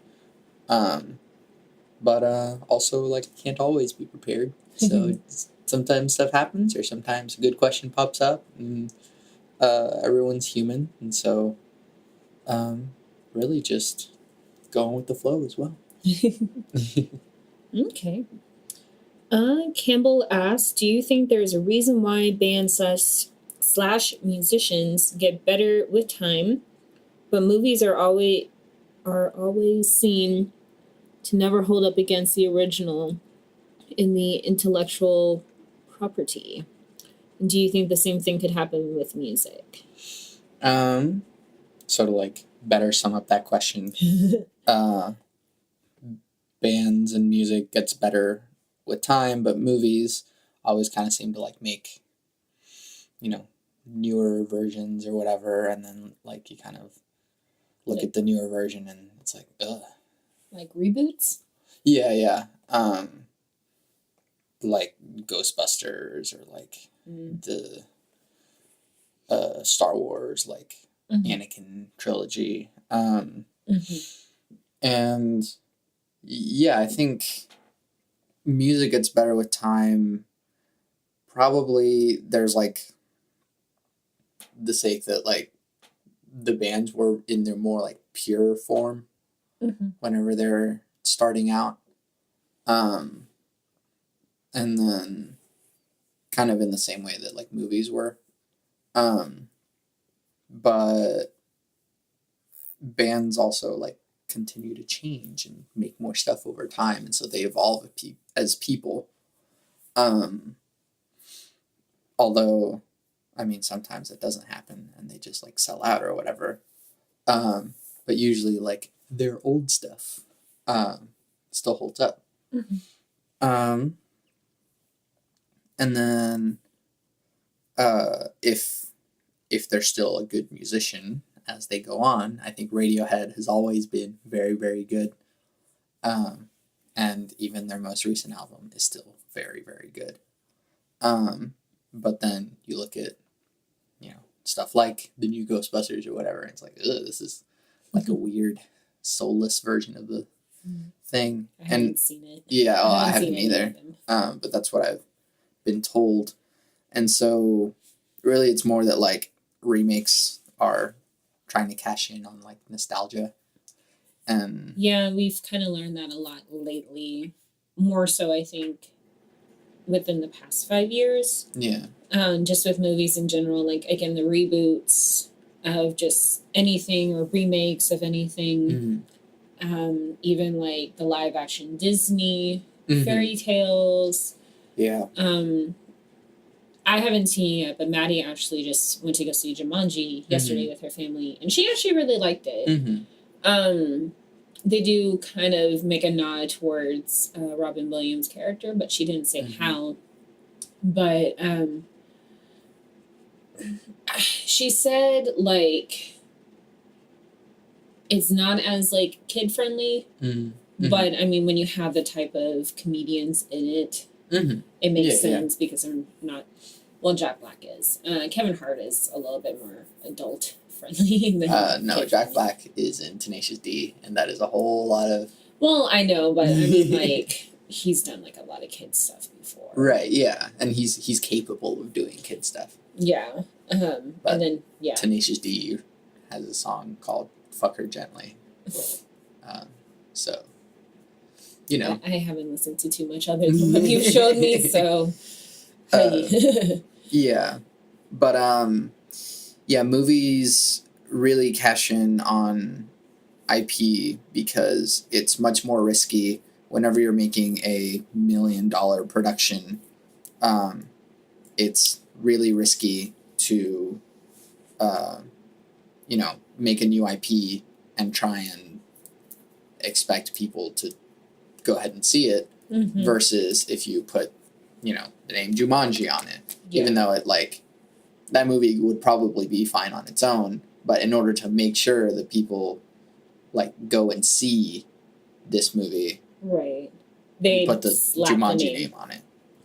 Which is what honestly made me not want to see it at first, because I was like, why? The whole reason of the first movie was to get out of it and basically destroy the game because the kids didn't know any better and whatnot. But I don't remember how it ends. It's been forever since I've seen it. But to make another version of it, but I guess well, I don't know. I don't know if anything comes out of the video game other than you just getting sucked in. Right. But I think the same thing can happen with music. Again, bands tend to sell out, it seems, or they just drift away from the fan base. Notable examples, people like Coldplay. Coldplay has sort of become soulless as far as what their original stuff was like. Fall Out Boy became very different from what their original stuff was like. I really liked their Save Rock and Roll album. I thought that one was really good, and I was never really into them before. Right. And I like a lot of their kind of more current stuff, but that's more my personal taste because I guess I never really listened to them growing up. Right, but that's kind of more of what I'm saying is that they they fell away from the reason that they got sort of popular in the first place. That if they started out as pop punk and it's hey, fuck the man or whatever, in a different way, they sort of became the man by making poppier and poppier music. Yeah. I can see that. But yeah, no, the same thing does happen with music. People change and grow over time, or they make better music or they make more publicly appealing music. That is kind of how it goes. Well, kind of going back to, I guess, Fall Out Boy for the moment. Well, maybe not even just with them. I guess with just bands in general. Like, not saying that they have their own agenda, but like to write music that wakes people up inside, kind of like what I think it was Jenny from Steven Universe, what she said, where like they say something that like really wakes you up inside with either like what's going on in society or the world or whatever. Like, would you say like bands have evolved with that, have gotten better about that, or do you think that's always been there? It depends on the band. Sometimes a band, gets too popular for themselves and, they can't speak out against the man anymore because they became the man. And, someone like Metallica, who, back in the day is like, yeah, rock music, fuck shit up. Yeah. Their first album is called Kill 'Em All. But, and then years later, they're suing individual people from because they downloaded their music on Napster, which is like the most like business suit thing. Like lawsuits are the most like the man thing, and so like Metallica. They were suing listeners. Yeah, they sued people who downloaded their music off of Napster because it's piracy, but like that's not how you go about it. You just like if you break open a piñata, don't punish people who are grabbing the candy. Like you want to punish the person who broke open the piñata. True. It's a bad metaphor, but it was the fastest thing I could think of. It makes sense. Metallica just became the man over time, and then made worse and worse music and digital clipping. Yeah. I honestly could not tell you a Metallica song. That's fine. Yeah, Enter Sandman. Do I? Sleep with one eye open, gripping your pillow tight, exit light. I'm not really getting enough. I don't have enough James Hetfield in my voice. It's not ringing any bells. Okay, that's fine. We spent way too much time on your question, Campbell, but thanks. Okay. Stuart asked, how has the way you interact with people changed through doing the podcast? I think I've become more willing to get deep quickly in like normal conversation. Because I've become more willing to just like ask really deep questions or get really deep about stuff.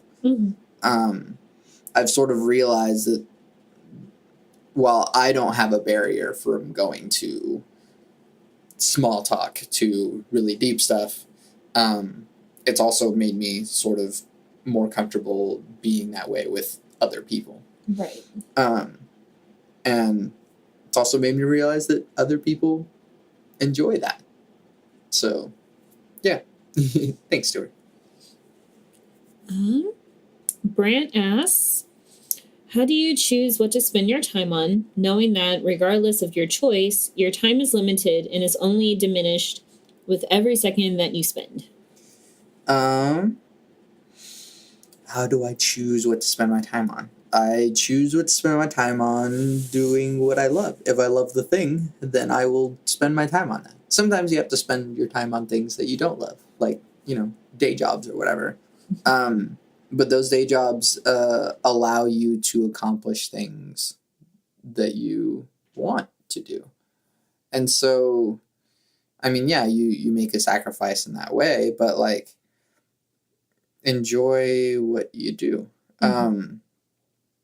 So like every moment is wonderful, and you learn to enjoy even the day job stuff or the like really boring stuff. Do what you can, but like enjoy the time that you have. And so if you do what makes you happy, and love everyone, then you're spending your time pretty well. And if you're not doing what makes you happy, then take a good look at your priorities. I don't know. But enjoy even the bad stuff. It makes you appreciate the good stuff too. Yeah, your time is limited, so make it the best time that you can. Famous. Thank you, Brain. All right. Sally also asks, what do you think would make you happy for the rest of your life? And another question, what is your one skill / ability you possess and you are very confident of? What would make me happy for the rest of my life would be making music without worrying about the next paycheck. Mm-hmm. And so, I mean, that really is the goal for like a freelance composer, is to be able to sort of choose what games that I'm working for, or what movies, or what songs I'm writing, just being able to make what I want to, or working on the things that I really care about. And so rather than, oh no, another like dumb this thing, I love, oh great, I love, the games that this developer makes, so I'm really happy to do the music for them. Mm-hmm. And just being able to not worry about, oh, when's my next job coming in? When's my next paycheck coming in? And just being able to do what I love without being stressed out about the survival aspect. That is kind of like the thing about freelancing, at least at first. Like, it's hard, especially when like you're first starting out, because like people either don't know you or aware of you, and like you can keep putting your name out there, but I feel like you kind of have to find like that right moment, like either you get picked up somewhere and you finally make a name for yourself, and that's kind of like what gets you through the door in a way, or like collabing with somebody, or kind of like what your plan is going to be, like when we go to CTN, like pass out your business cards, and like maybe that will be kind of something to kind of help at least get you started. But yeah, it's like the ultimate dream is like doing what you love without having to worry about that paycheck. Yeah, exactly. Because you want the jobs to come to you rather you to constantly go out and finding them. Yeah, people know who Jeremy Soule is, who Grant Kirkhope is, who Danny Elfman is, who Hans Zimmer is, and they're not necessarily attached to a studio or something. But people come to them with these really big price tags, and they go like, I would love it if you made this music for me. Yeah. And that would be the utmost freedom. Yeah, that's the goal. Also, Disaster Piece. He's also one of those people that I really, really love. And then the other Sally question, one skill or ability that I possess that I'm pretty confident of. I think that kind of comes from the podcast, is that after listening to people get specific about the things that they do, I've gotten pretty good at taking like a complex idea or a concept and putting it in like a smaller, accessible form in order to discuss them. I think I still remember whenever I had two of the members of Space for Release on, Grayson and Walt.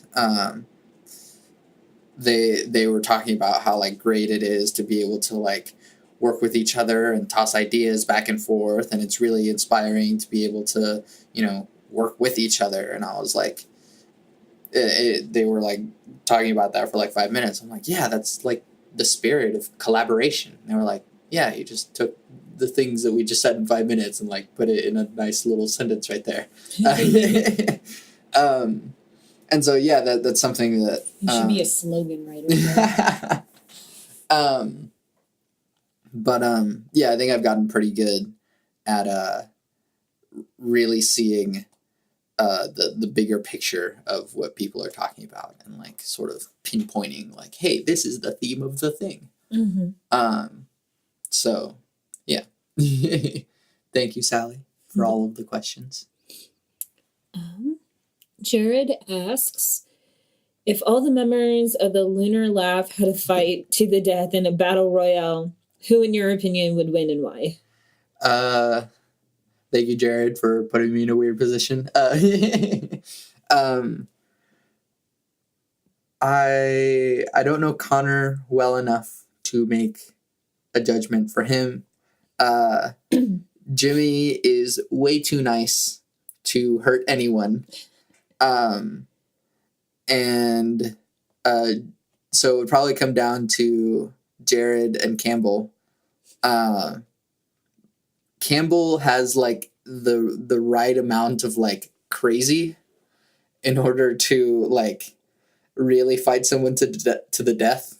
I don't know, like if it comes to a fight to the death, like Campbell would probably like remove his shirt immediately, and that's how you know that it's on. So yeah, it would probably be Campbell. Although Jared would put up a good fight. Yeah, thanks, Jared. Chase asks, is Rock dead, and why is it or isn't it? Is Rock dead? I think the like big sort of stadium level Rock is dead.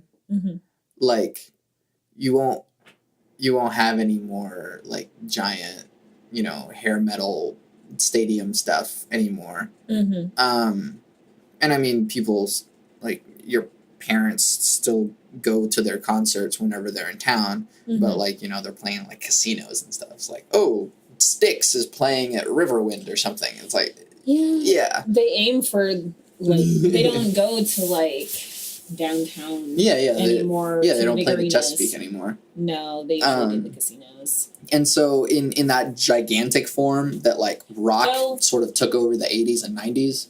Aerosmith played at Chesapeake. Right. But would you label him as Rock? Yeah. Oh yeah.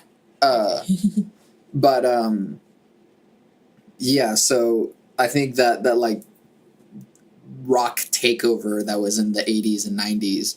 I mean, like Michael Jackson had a guitar solo in Beat It. Like, Rock was the thing. Yeah. But the spirit of Rock of, making heavy, loud music with like cool guitar solos and stuff. The riffs. Yeah, AC/DC and Zeppelin and stuff.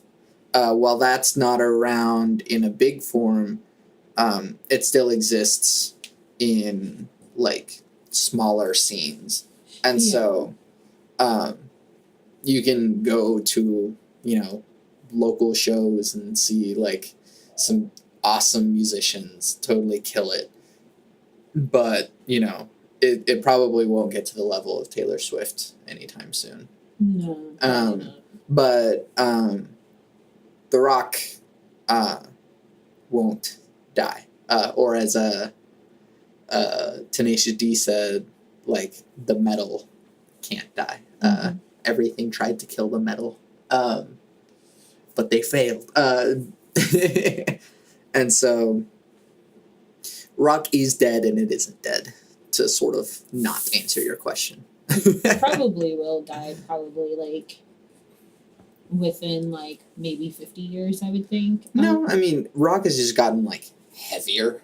Like I guess, slam and stuff. I guess I'm just not as familiar with it because I'm used to hearing like the hip hop. Yeah. The stuff that you hear more like on the radio. Yeah. That's like super trendy and stuff like that. And so I feel like it is dying because it's now becoming more prevalent with technology, since we're like in the tech era now, that we're going to be hearing more more of that, whereas rock was like, it was kind of more pure in a way, because it was like they didn't need, and correct me if I'm wrong, like they didn't need to have like audio changes to make them sound better. Like it was literally them practicing hours and hours and hours on these like instruments. Yeah. To make it sound like that. Or not practicing if you're going with like old punk bands. But like the CBGB's style tiny room with loud guitars. You can still get that in a CBGB's sense, but not in like the stadium sense anymore. But I mean, listen to new shit. I mean, I don't listen to enough new stuff either, but like That's okay. people are always making new stuff, so go for it. Z asks, do you see yourself getting heavily interested in fighting games? I was actually just talking to Jeff about this. Probably not. I think I've missed the boat, and now like getting into Mortal Kombat or Street Fighter or Marvel vs. Capcom or anything. Soul Calibur's coming back. Maybe that'll be fun. But yeah, they're making another Soul Calibur. Yeah. But and keep rambling about your research for like 2 seconds. But it's hard to keep up nowadays. The learning curve has gotten really, really far, and it's good that the games are playing towards their audience. It's like, yeah, our heavily invested fighting game people are really enjoying these games, but it's like now it's gotten so fast that I don't think I have it in me to practice that much or whatever. Yeah, sorry, I'm spending all my time playing walking simulators and indie stuff that I don't play these gigantic fighting games, or well, they're awesome, and at least NetherRealm is figuring out finally how to tell a story in games. So yeah, because Injustice and Injustice 2 have excellent stories. Finally had Black Canary. Yeah, that too. Finally, she should have been in the first one. I'm sorry. Right. Yeah, Still salty about that. That we were salty about, like, the woman who teaches the Justice League how to fight wasn't in the first Justice League fighting game. But anyways, yeah, I don't know. I may have missed the boat, but we'll see with Soul Calibur. 6, is it? Yeah, I'm looking it up now. I guess it's going to be released this year, 2018 now. Yeah. Because it's going to be the 20-year anniversary. Yeah. Which I'm like, oh my god. Oh, my baby. That good old Soul Blade. Freaking love that game. Like, Soul Calibur is like the one game, like fighting game, that I always felt more connected to. Because that was probably like one of my first games I actually played, because I started out on handhelds. And then it wasn't until I met Annie did she introduce me to consoles, so with PS2 and GameCube. That's where I got introduced to Soul Calibur, and ever since then I was hooked. And so that Soul Calibur 2, Link was in it, in the GameCube version. GameCube had Link, PS2 had Heihachi, and Xbox had Spawn, which is so weird. Yeah, I think that's the only one I don't have is the Xbox. Yeah. I think I have all the others. That's how much I love that game. Yeah. I'm excited! Oh my god. Oh my god. Okay, I'll have to do more research later. Moving on. Or unless, did you have more to say? Nah, it's fine. Okay. Thank you, Z. Mikey, aka Metroid Mike, asks, why doesn't anybody follow my Instagram for my book? Question mark, exclamation point. Yes, hashtag listen to Metroid Mike.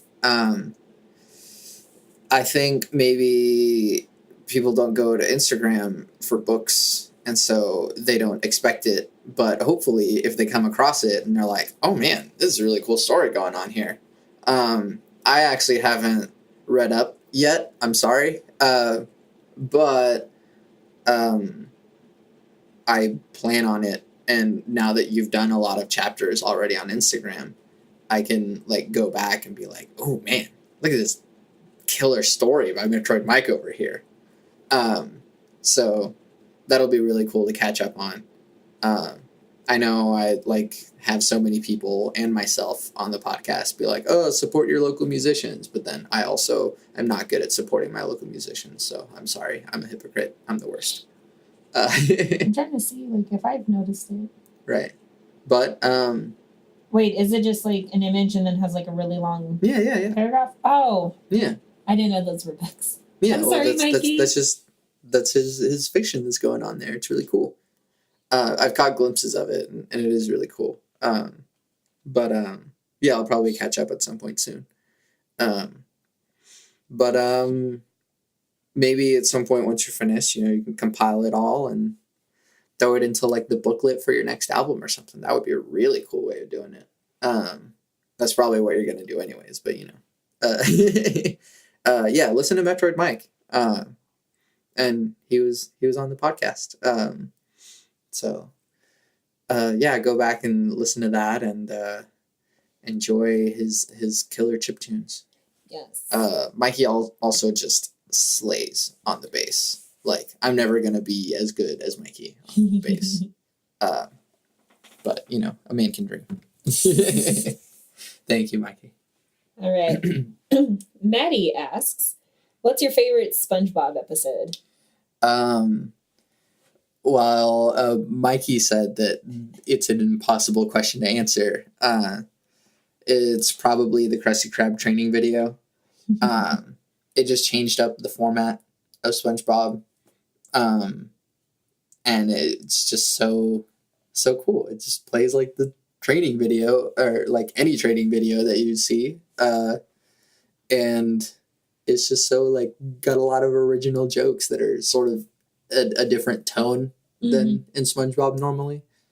But it's like, it's got a lot of really good quotes in there. Like my brothers and I like quote a lot of SpongeBob at each other too. So one good one is, the ceiling is right, Squidward. You're not a very good employee. And it sounds like a lot of hoopla. It sounds like a lot of hoopla. And then he gets hit by a brick. But and then the like da da da da da da at the very end. It's an excellent episode. So, yeah, it's probably my favorite episode. Yes. Thank you, Maddie. Jordan has a pretty long one, so I'm gonna let you sum it up. These vocab words, though, Jordan. So Jordan asks, progressivism strives to become a political state that is all-inclusive and benefits everyone, not just the wealthy few. This is achieved through judicial, economic, political, social, and cultural reform. As progressivism gains support and popularity, we're beginning to see a shift in the discourse of certain branches of Christianity, especially Catholicism and Methodism. DACA, marriage equality, judicial reform, healthcare, and other social programs are cornerstones in the current progressive movement, but they are also gaining traction and support among Catholics and Methodists.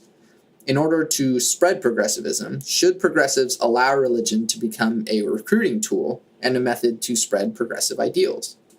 If they do, they risk having it become the left equivalent of evangelism. Are churches just joining the progressive bandwagon because being the antithesis of Trump policies and discourse is popular and brings people in the doors? To use that skill that Sally asked about, to summarize the giant question, should progressivism take in conservative giants, I guess, in religion? I think both conservatism and progressivism are sort of like killing each other in their extremes. And so while it can be helpful to have Catholicism at your back, this giant Catholic machine, to help with, reform and stuff, you also have to keep in mind that at their core of a lot of these, like Catholicism and Methodism, they have, some very not progressive things at their core. And so, yeah, maybe some of them are like, yeah, healthcare seems like a good idea. Let's do that. But at some point, they will argue, like, marriage equality might not be a good thing. It says so right here in the Bible. Mm-hmm. And so, at their core, they may not be as progressive. But at this point, any support that goes against Trump seems pretty nice.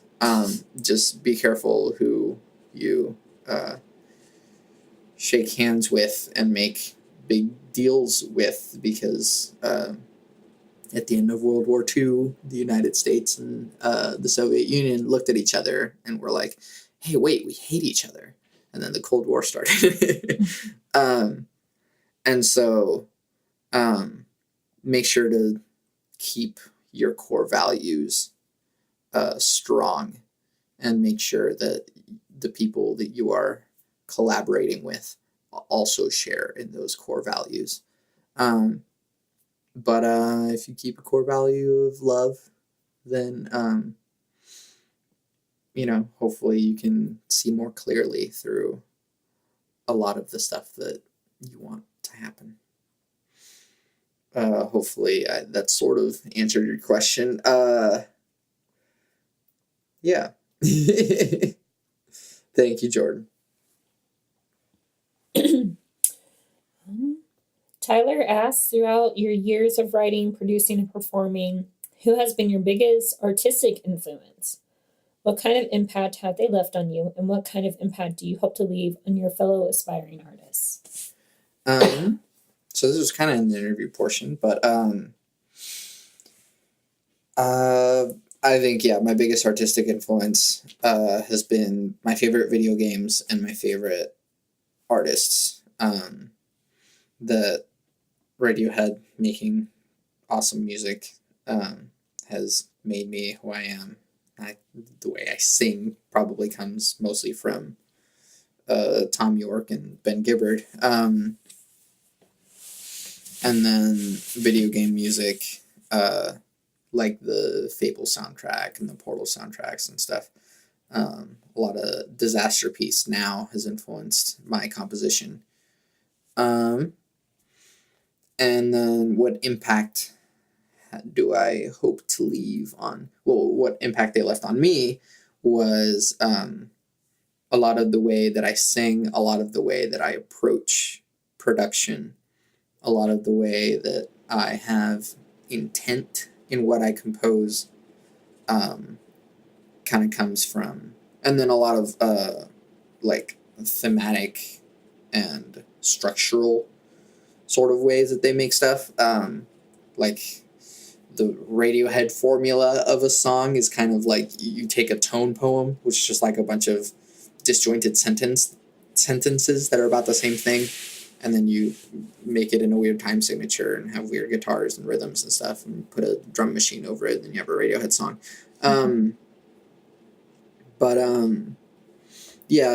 My favorite artists have sort of affected the way that I write songs, affected the way that I write music. And then what kind of impact do I hope to leave on my fellow aspiring artists is that I hope that you make your art with intent. That everything that you do, you put your heart and soul into, and you mean it. Because if you don't mean it, if you're making something because you feel obligated to or something, even if you're getting paid for it or whatever, like it's very clear whenever something is kind of soulless. Thank you, Tyler. I need to get you on the podcast. This Tyler Johnson. He was in band with me. Oh, I was thinking the other Tyler. Nah, yeah, not that Tyler. Okay. King asks, "What is your most controversial opinion?"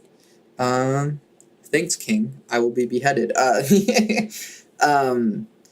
So I mean, you probably heard some of them in the interview part, but religion sucks. There's no such thing as free will. There is no self. Everything is meaningless. We will all die, and nothing will matter. I think people don't like that opinion. But I do have a contrary to that is that love everyone, everything that you do, because it's limited, is the most important thing that you could ever do. And so you have to make the most out of it. You have to make the world as good of a place as you can, because this is all that we have. But yeah, still not being a good friend of religion is probably pretty controversial. So, but it's not even that I'm opposed to religion. I'm opposed to shitty ideas in religion. So don't use your religion to hurt people or keep rights from people. That shouldn't be controversial. But, you know, in general, religion, I don't like it. Thanks, King. Your dad actually asked, "What's the relation between your podcast and the music you produce, and how has the podcast made you better at music production? Would you recommend that other producers start a podcast in order to improve their skills in that field?" My podcasts, I really haven't made that much of a connection between the podcast and my music. If anything, it's sort of given me creative ideas. Mm-hmm. But in a more like music production sense, in the sense that you're asking, is that since I edit the podcast in Pro Tools, I've gotten really like a lot faster in Pro Tools, just because it helps me to be more fluent in it because I do the podcast. Mm-hmm. And being fluent in Pro Tools is very important to music production. And it really helps with your workflow. You just have to like learn how to use the thing. It's like learning to ride a bike or playing an instrument. But honestly, if the second part of your question, would I recommend that other producers and engineers start a podcast? I think you should start a podcast because you have something to say, because you think that it'll be important and you want people to listen to it. But you do get the added benefit of getting better at whatever program it is that you would use to edit the podcast. I recommend Pro Tools because Pro Tools is primarily for messing with audio, and that's what I do with the podcast in Pro Tools. And so, yeah, I have gotten a lot better at Pro Tools through the podcast. I would hope to connect the podcast and my music a little bit more in a better like thematic sense. Mm-hmm. But yeah, thank you, Dad, for everything. And also the question. Yeah. Okay. Brant also asks, "What is the one thing you enjoy that you are most embarrassed / ashamed to admit to enjoying?" This one I had like a hard time thinking of an answer, because it's like, I shouldn't be ashamed of enjoying anything. Mm-hmm. And I'm not. But I guess the only answer that I could give is like vulgar humor. Mm-hmm. Like, I know you're not as fond of it, but like, well, I mean, I think the most vulgar I've gone is like some stand-up comedians. Right. But like, I don't like Rick and Morty. Right. And so like excessive violence, excessive cursing, and excessive sexual humor or whatever, Whether I like it or not, I find it pretty funny a lot of the times, even if I'm not supposed to laugh at it or whatever. But it's still funny, and like sex and violence and stuff is still a part of our lives, and so some stuff is pretty funny, and there should be nothing that we are so sheltered or against that we can't laugh at, because by laughing at stuff we sort of analyze it a little bit more. And so as a lot of comedians say, you should be able to make a joke about anything, and if you can't, then there is really a problem in the culture that doesn't allow you to make a joke about something. It's never too soon, it's never too sensitive or whatever. But I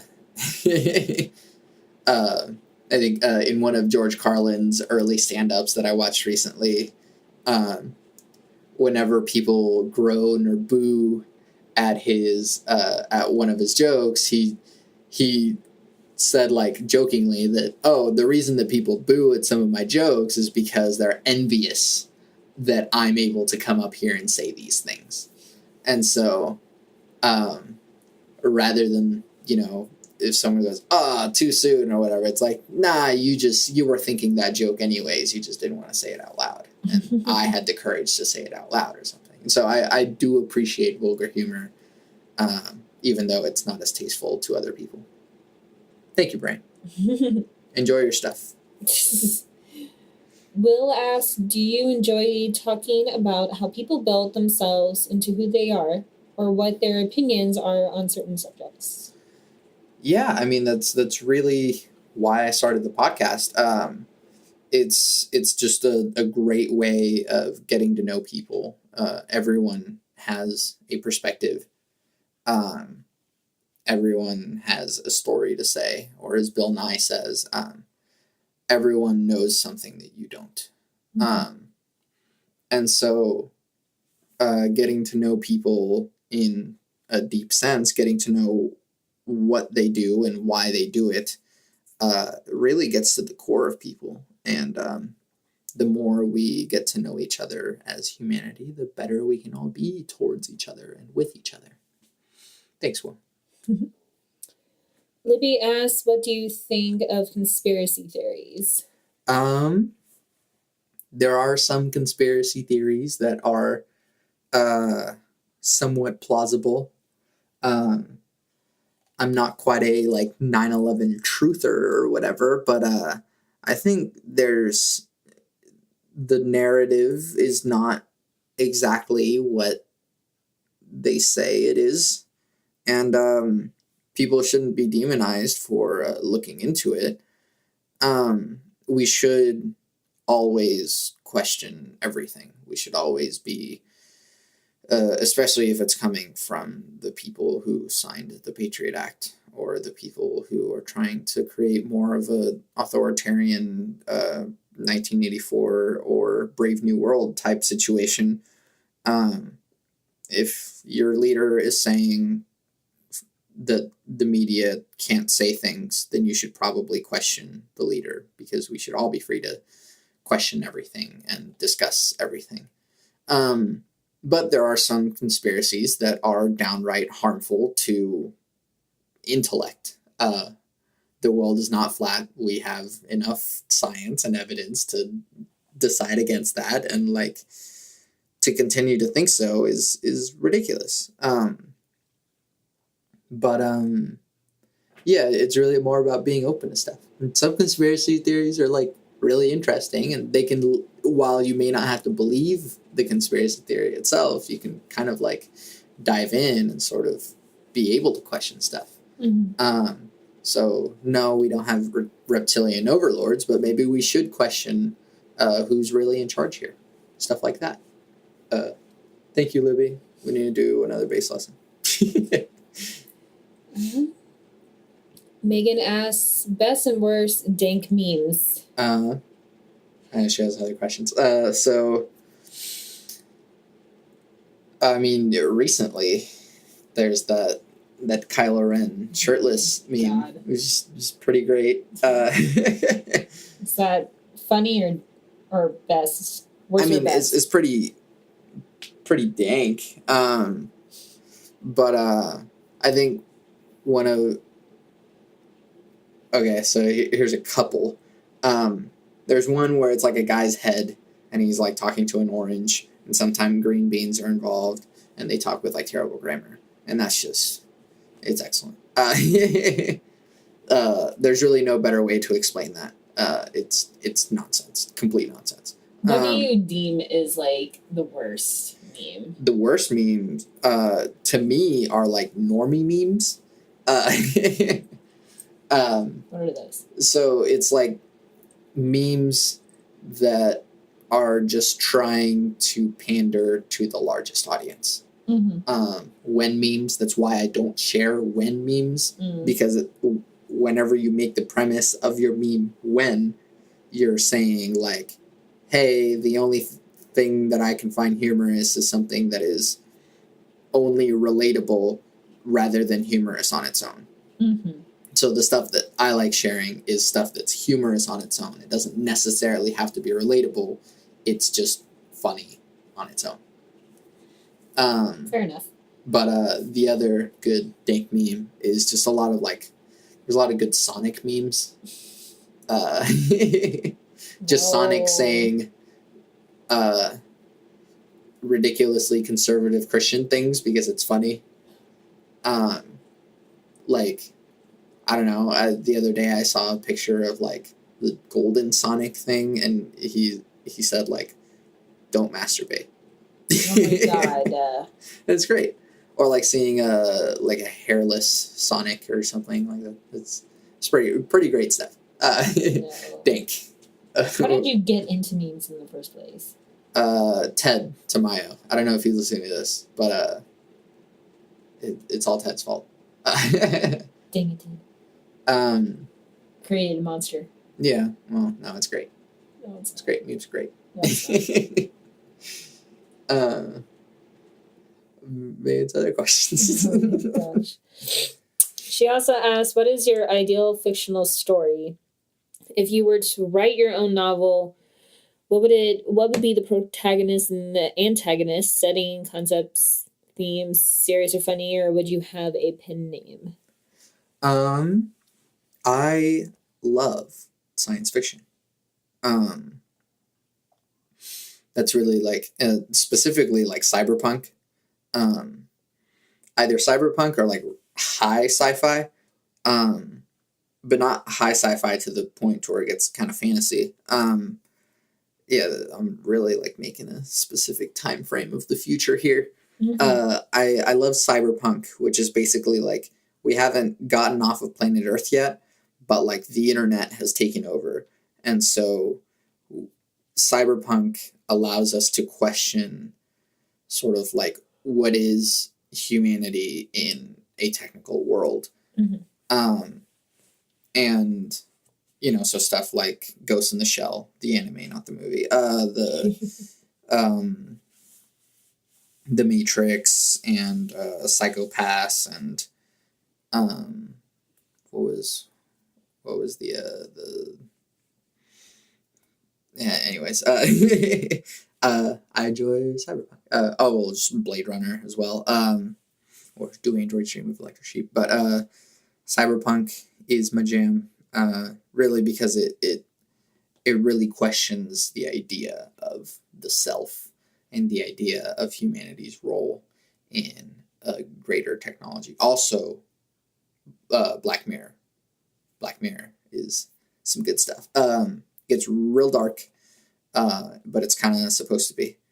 And then even farther science fiction once you get into space travel and stuff. But I really enjoy it whenever they have like feasible scientific explanations for their space travel.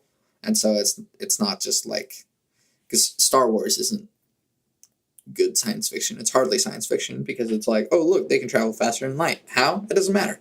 But like the Halo science fiction novels and stuff, all the Halo lore has some really good stuff in it, actually. Mass Effect has an excellent lore. You're just like, go into the codex in Mass Effect. There's just like a great world built in there. And then if I were to write my own novel, we actually talked about this. I have this. I may be like letting the cat out of the bag too soon or whatever, but I still have to make it. Everything. Right. But basically, cyberpunk Star Wars. So, doing Joseph Campbell with cyberpunk. Don't steal that idea. I'm on it.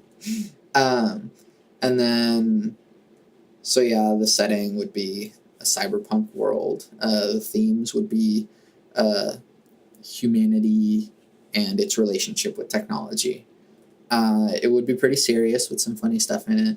And I don't think I would have a pen name. Everything that I do is under my real name. And whether or not you like it, I make songs, I make composer stuff, I do cosplay, and it's all me. So I don't need to add another name or whatever. It's all me. I do these things. Thank you, Megan. All right. Last question. Actually, I have another one that Lee asked. And it's on my phone. So, but yeah. Should we have that one first, since this one's related to Yeah. the year? Okay, yeah. Second to last question. Sorry. So Lee asked, what do you think the future of podcasting looks like? Will it ever hit the same level of saturation as television or radio? I think Interesting question. podcasting is getting really, really popular. And I also think that the media giants don't like that. We're making lots and lots of good information available for free. And even though the radio is free, it's full of advertisement. And a lot of podcasts have skippable advertisements. And so it's like, even if media giants try to take over podcasts, you can just skip through the ads. For now, I guess. But I think everyone should listen to podcasts. And I think, honestly, that's what the future is going to look like. More people are just like, oh, do you listen to this podcast? Like, yeah, everyone listens to podcasts. And so I've gotten smarter. I've learned a lot of stuff. I've also become humbler and have become more well-rounded, I hope, through listening to different podcasts and different perspectives. That's kind of why I do the podcast. And then if it will ever become to the level of saturation as TV or radio, there's already way too many podcasts. It's just kind of the Wild West out there. Everyone has a podcast now. I have a podcast. And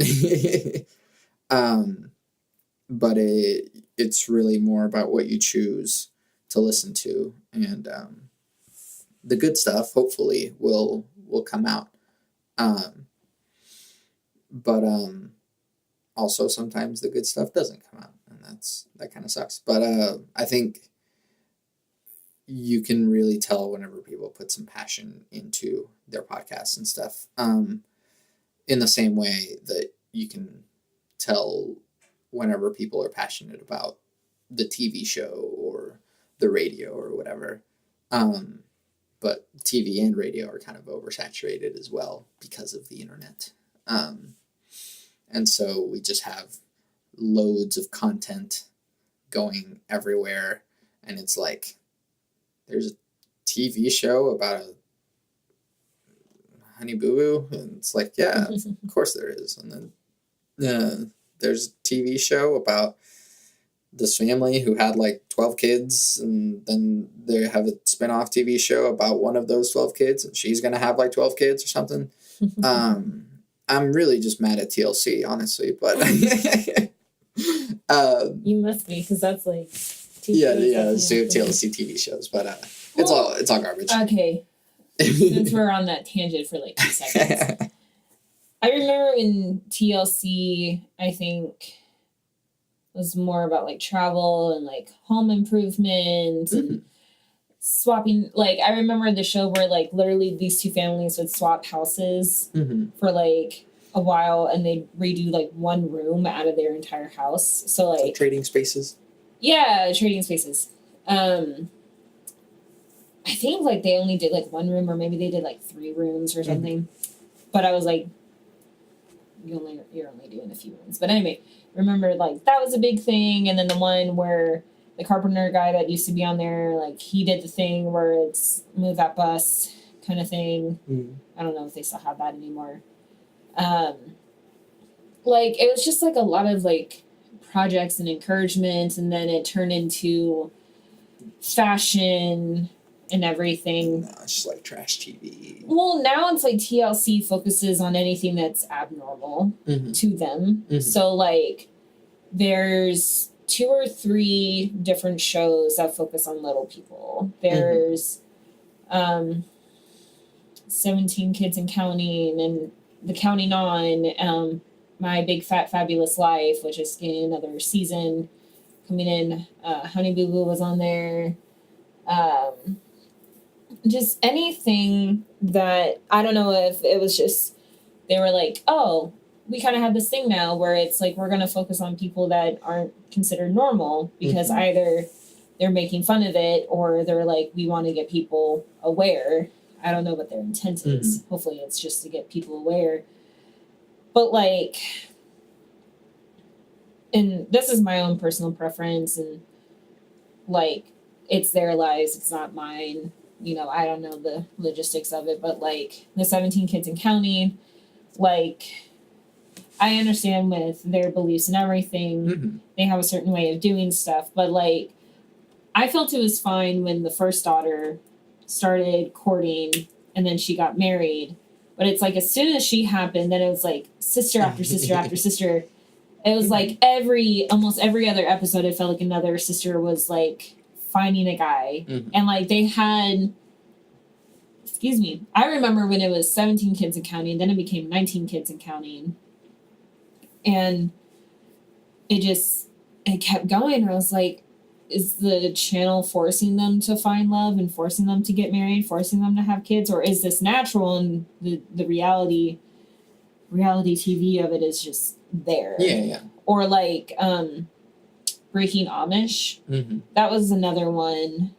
And that was kind of interesting, but it was also like, no offense, but like why New York of all places to send them if you're coming out of the Amish firework or woodwork, if you will. But yeah. All of that to say is reality TV is garbage and it fucks with people's lives. So the only ones that I do like a reality TV are like Next Top Model or like Survivor. But even then, you can support smaller people who have cooler stuff going on by listening to their podcasts or be like learning from cool authorities in different fields and stuff. Yeah, it used to be if you are interested in something, like you can find like a TV show that, works with that. But now it's like there's a podcast for everything. And so if you're interested in ancient Egyptian archaeology, there's probably a podcast about that. I think I had found one a while back just on the history of Rome. Yeah, exactly. So I mean, there's podcasts on everything. You can actually learn different languages through podcasts. I didn't know that. Yeah, they have like learning language podcasts. So yeah, it's already pretty oversaturated, but again, hopefully the good stuff will come out. But at the same time, if you know what you're looking for, you can probably find something good. But it also helps if you leave reviews on the podcast so that you can see which ones that people like or not. Hint, hint.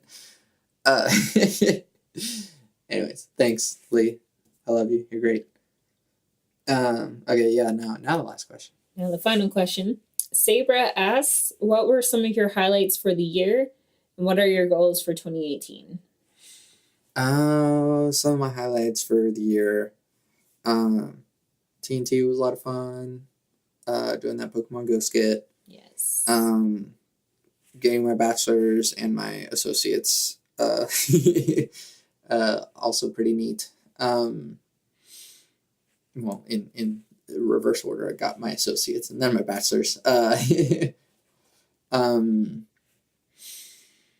Hitting, 100 episodes, even though this one's coming out now in 2018, but making all of this progress on the podcast, and just the different stories and people that I've had on the podcast has been excellent. Gotten better relationships with teachers and friends and stuff, and personally it's been a challenging year, but also I have a lot of stuff to be thankful for. And then the everything else of the freaking political shitstorm. But so it goes. And then my goals for 2018. So I want to write more music, like songs with words. And I want to perform more music. And so I will be notifying about when I am performing and where I am performing, and who else will be performing if I get good at booking gigs. But I'm not good at booking gigs yet, so we'll see. And then really just another goal is just to love more, being a less selfish person, and then continuing to learn and grow as a musician, as a person. Yeah. Oh yeah, I'm also going to be traveling a lot, in the U.S. obviously, but I'm going to be traveling, doing some other conventions and stuff, doing some cosplay stuff, and we're going to go to CTN and pass out my business card to lots and lots of different artists, so that should be fun. Yeah, and hopefully everything else doesn't fall apart if we don't die in a nuclear fireball. But yeah, so it goes. Yeah. So yeah, episode 100. Woo! Oh my god. You did it. Yeah. So I guess I'm Santiago Ramones. And I'm Sable. Where can we find your stuff? You can find me at Sable_creations on Instagram. You can find my Etsy. There's a link in my profile on Instagram. I sell stuff. I have 2 items up right now. I have a pin where I help donate to help raise money for the Sioux tribe. See you, Standing Rock. Standing Rock. Tribe. Yeah. It's now past their 1-year anniversary since they started, so please help support them. 75% of the proceeds go to them for whatever use they need the money for. I also have necklaces of little animal charms, and proceeds go to my local zoo for that. And hopefully this year you'll actually be seeing more stuff coming out soon. I have more pin ideas I really actually want to start, maybe actually happen this year, if budget happens. Mm-hmm. So we'll see about that, but I'm probably going to start producing more art, especially if we're going to CTN, so you might be seeing some prints. So just keep a lookout for that. Yeah. Yeah, that's pretty much where I'm at. Cool. Thank you for hosting Of course. I'm Santiago Ramones. You can find everything that I do on my website, santiagoramones.com. I have this podcast, which you can leave reviews on Apple Podcasts. You can find it on Apple Podcasts or on Stitcher or on YouTube. The YouTube's a little barren, honestly. You guys can watch a little bit more on YouTube, or just listen. But, you can comment, and just because I asked all of you to ask questions for this podcast doesn't mean you have to stop asking me questions.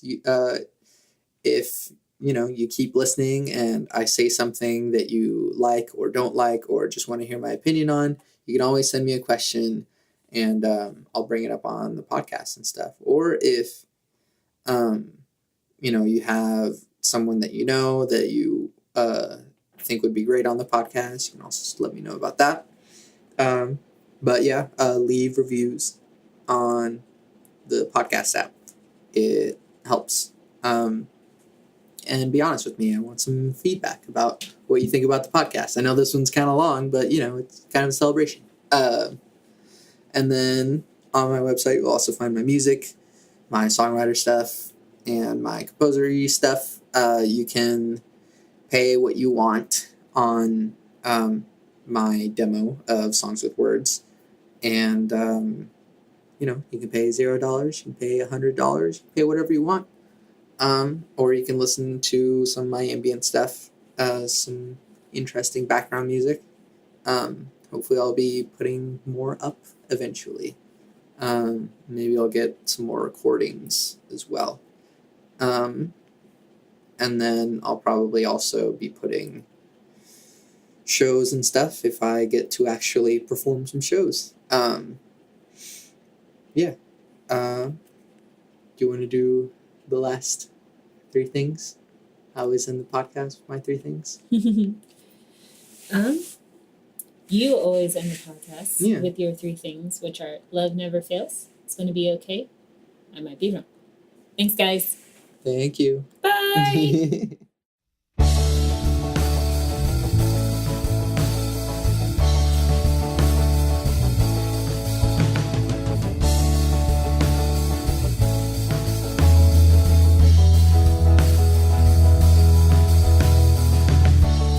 Moving around, I don't make a sound. My world floats along in a beautiful song. There's nothing better than pleasant weather. It's easier to eat without any feet. Koi, koi,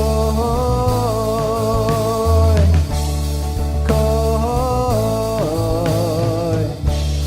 koi. There's nothing wrong here in my pond. We're never cold, we never grow old. I laugh and grow fat, or here where I'm at. It's easy to swim when lights don't grow dim. Koi, koi, koi,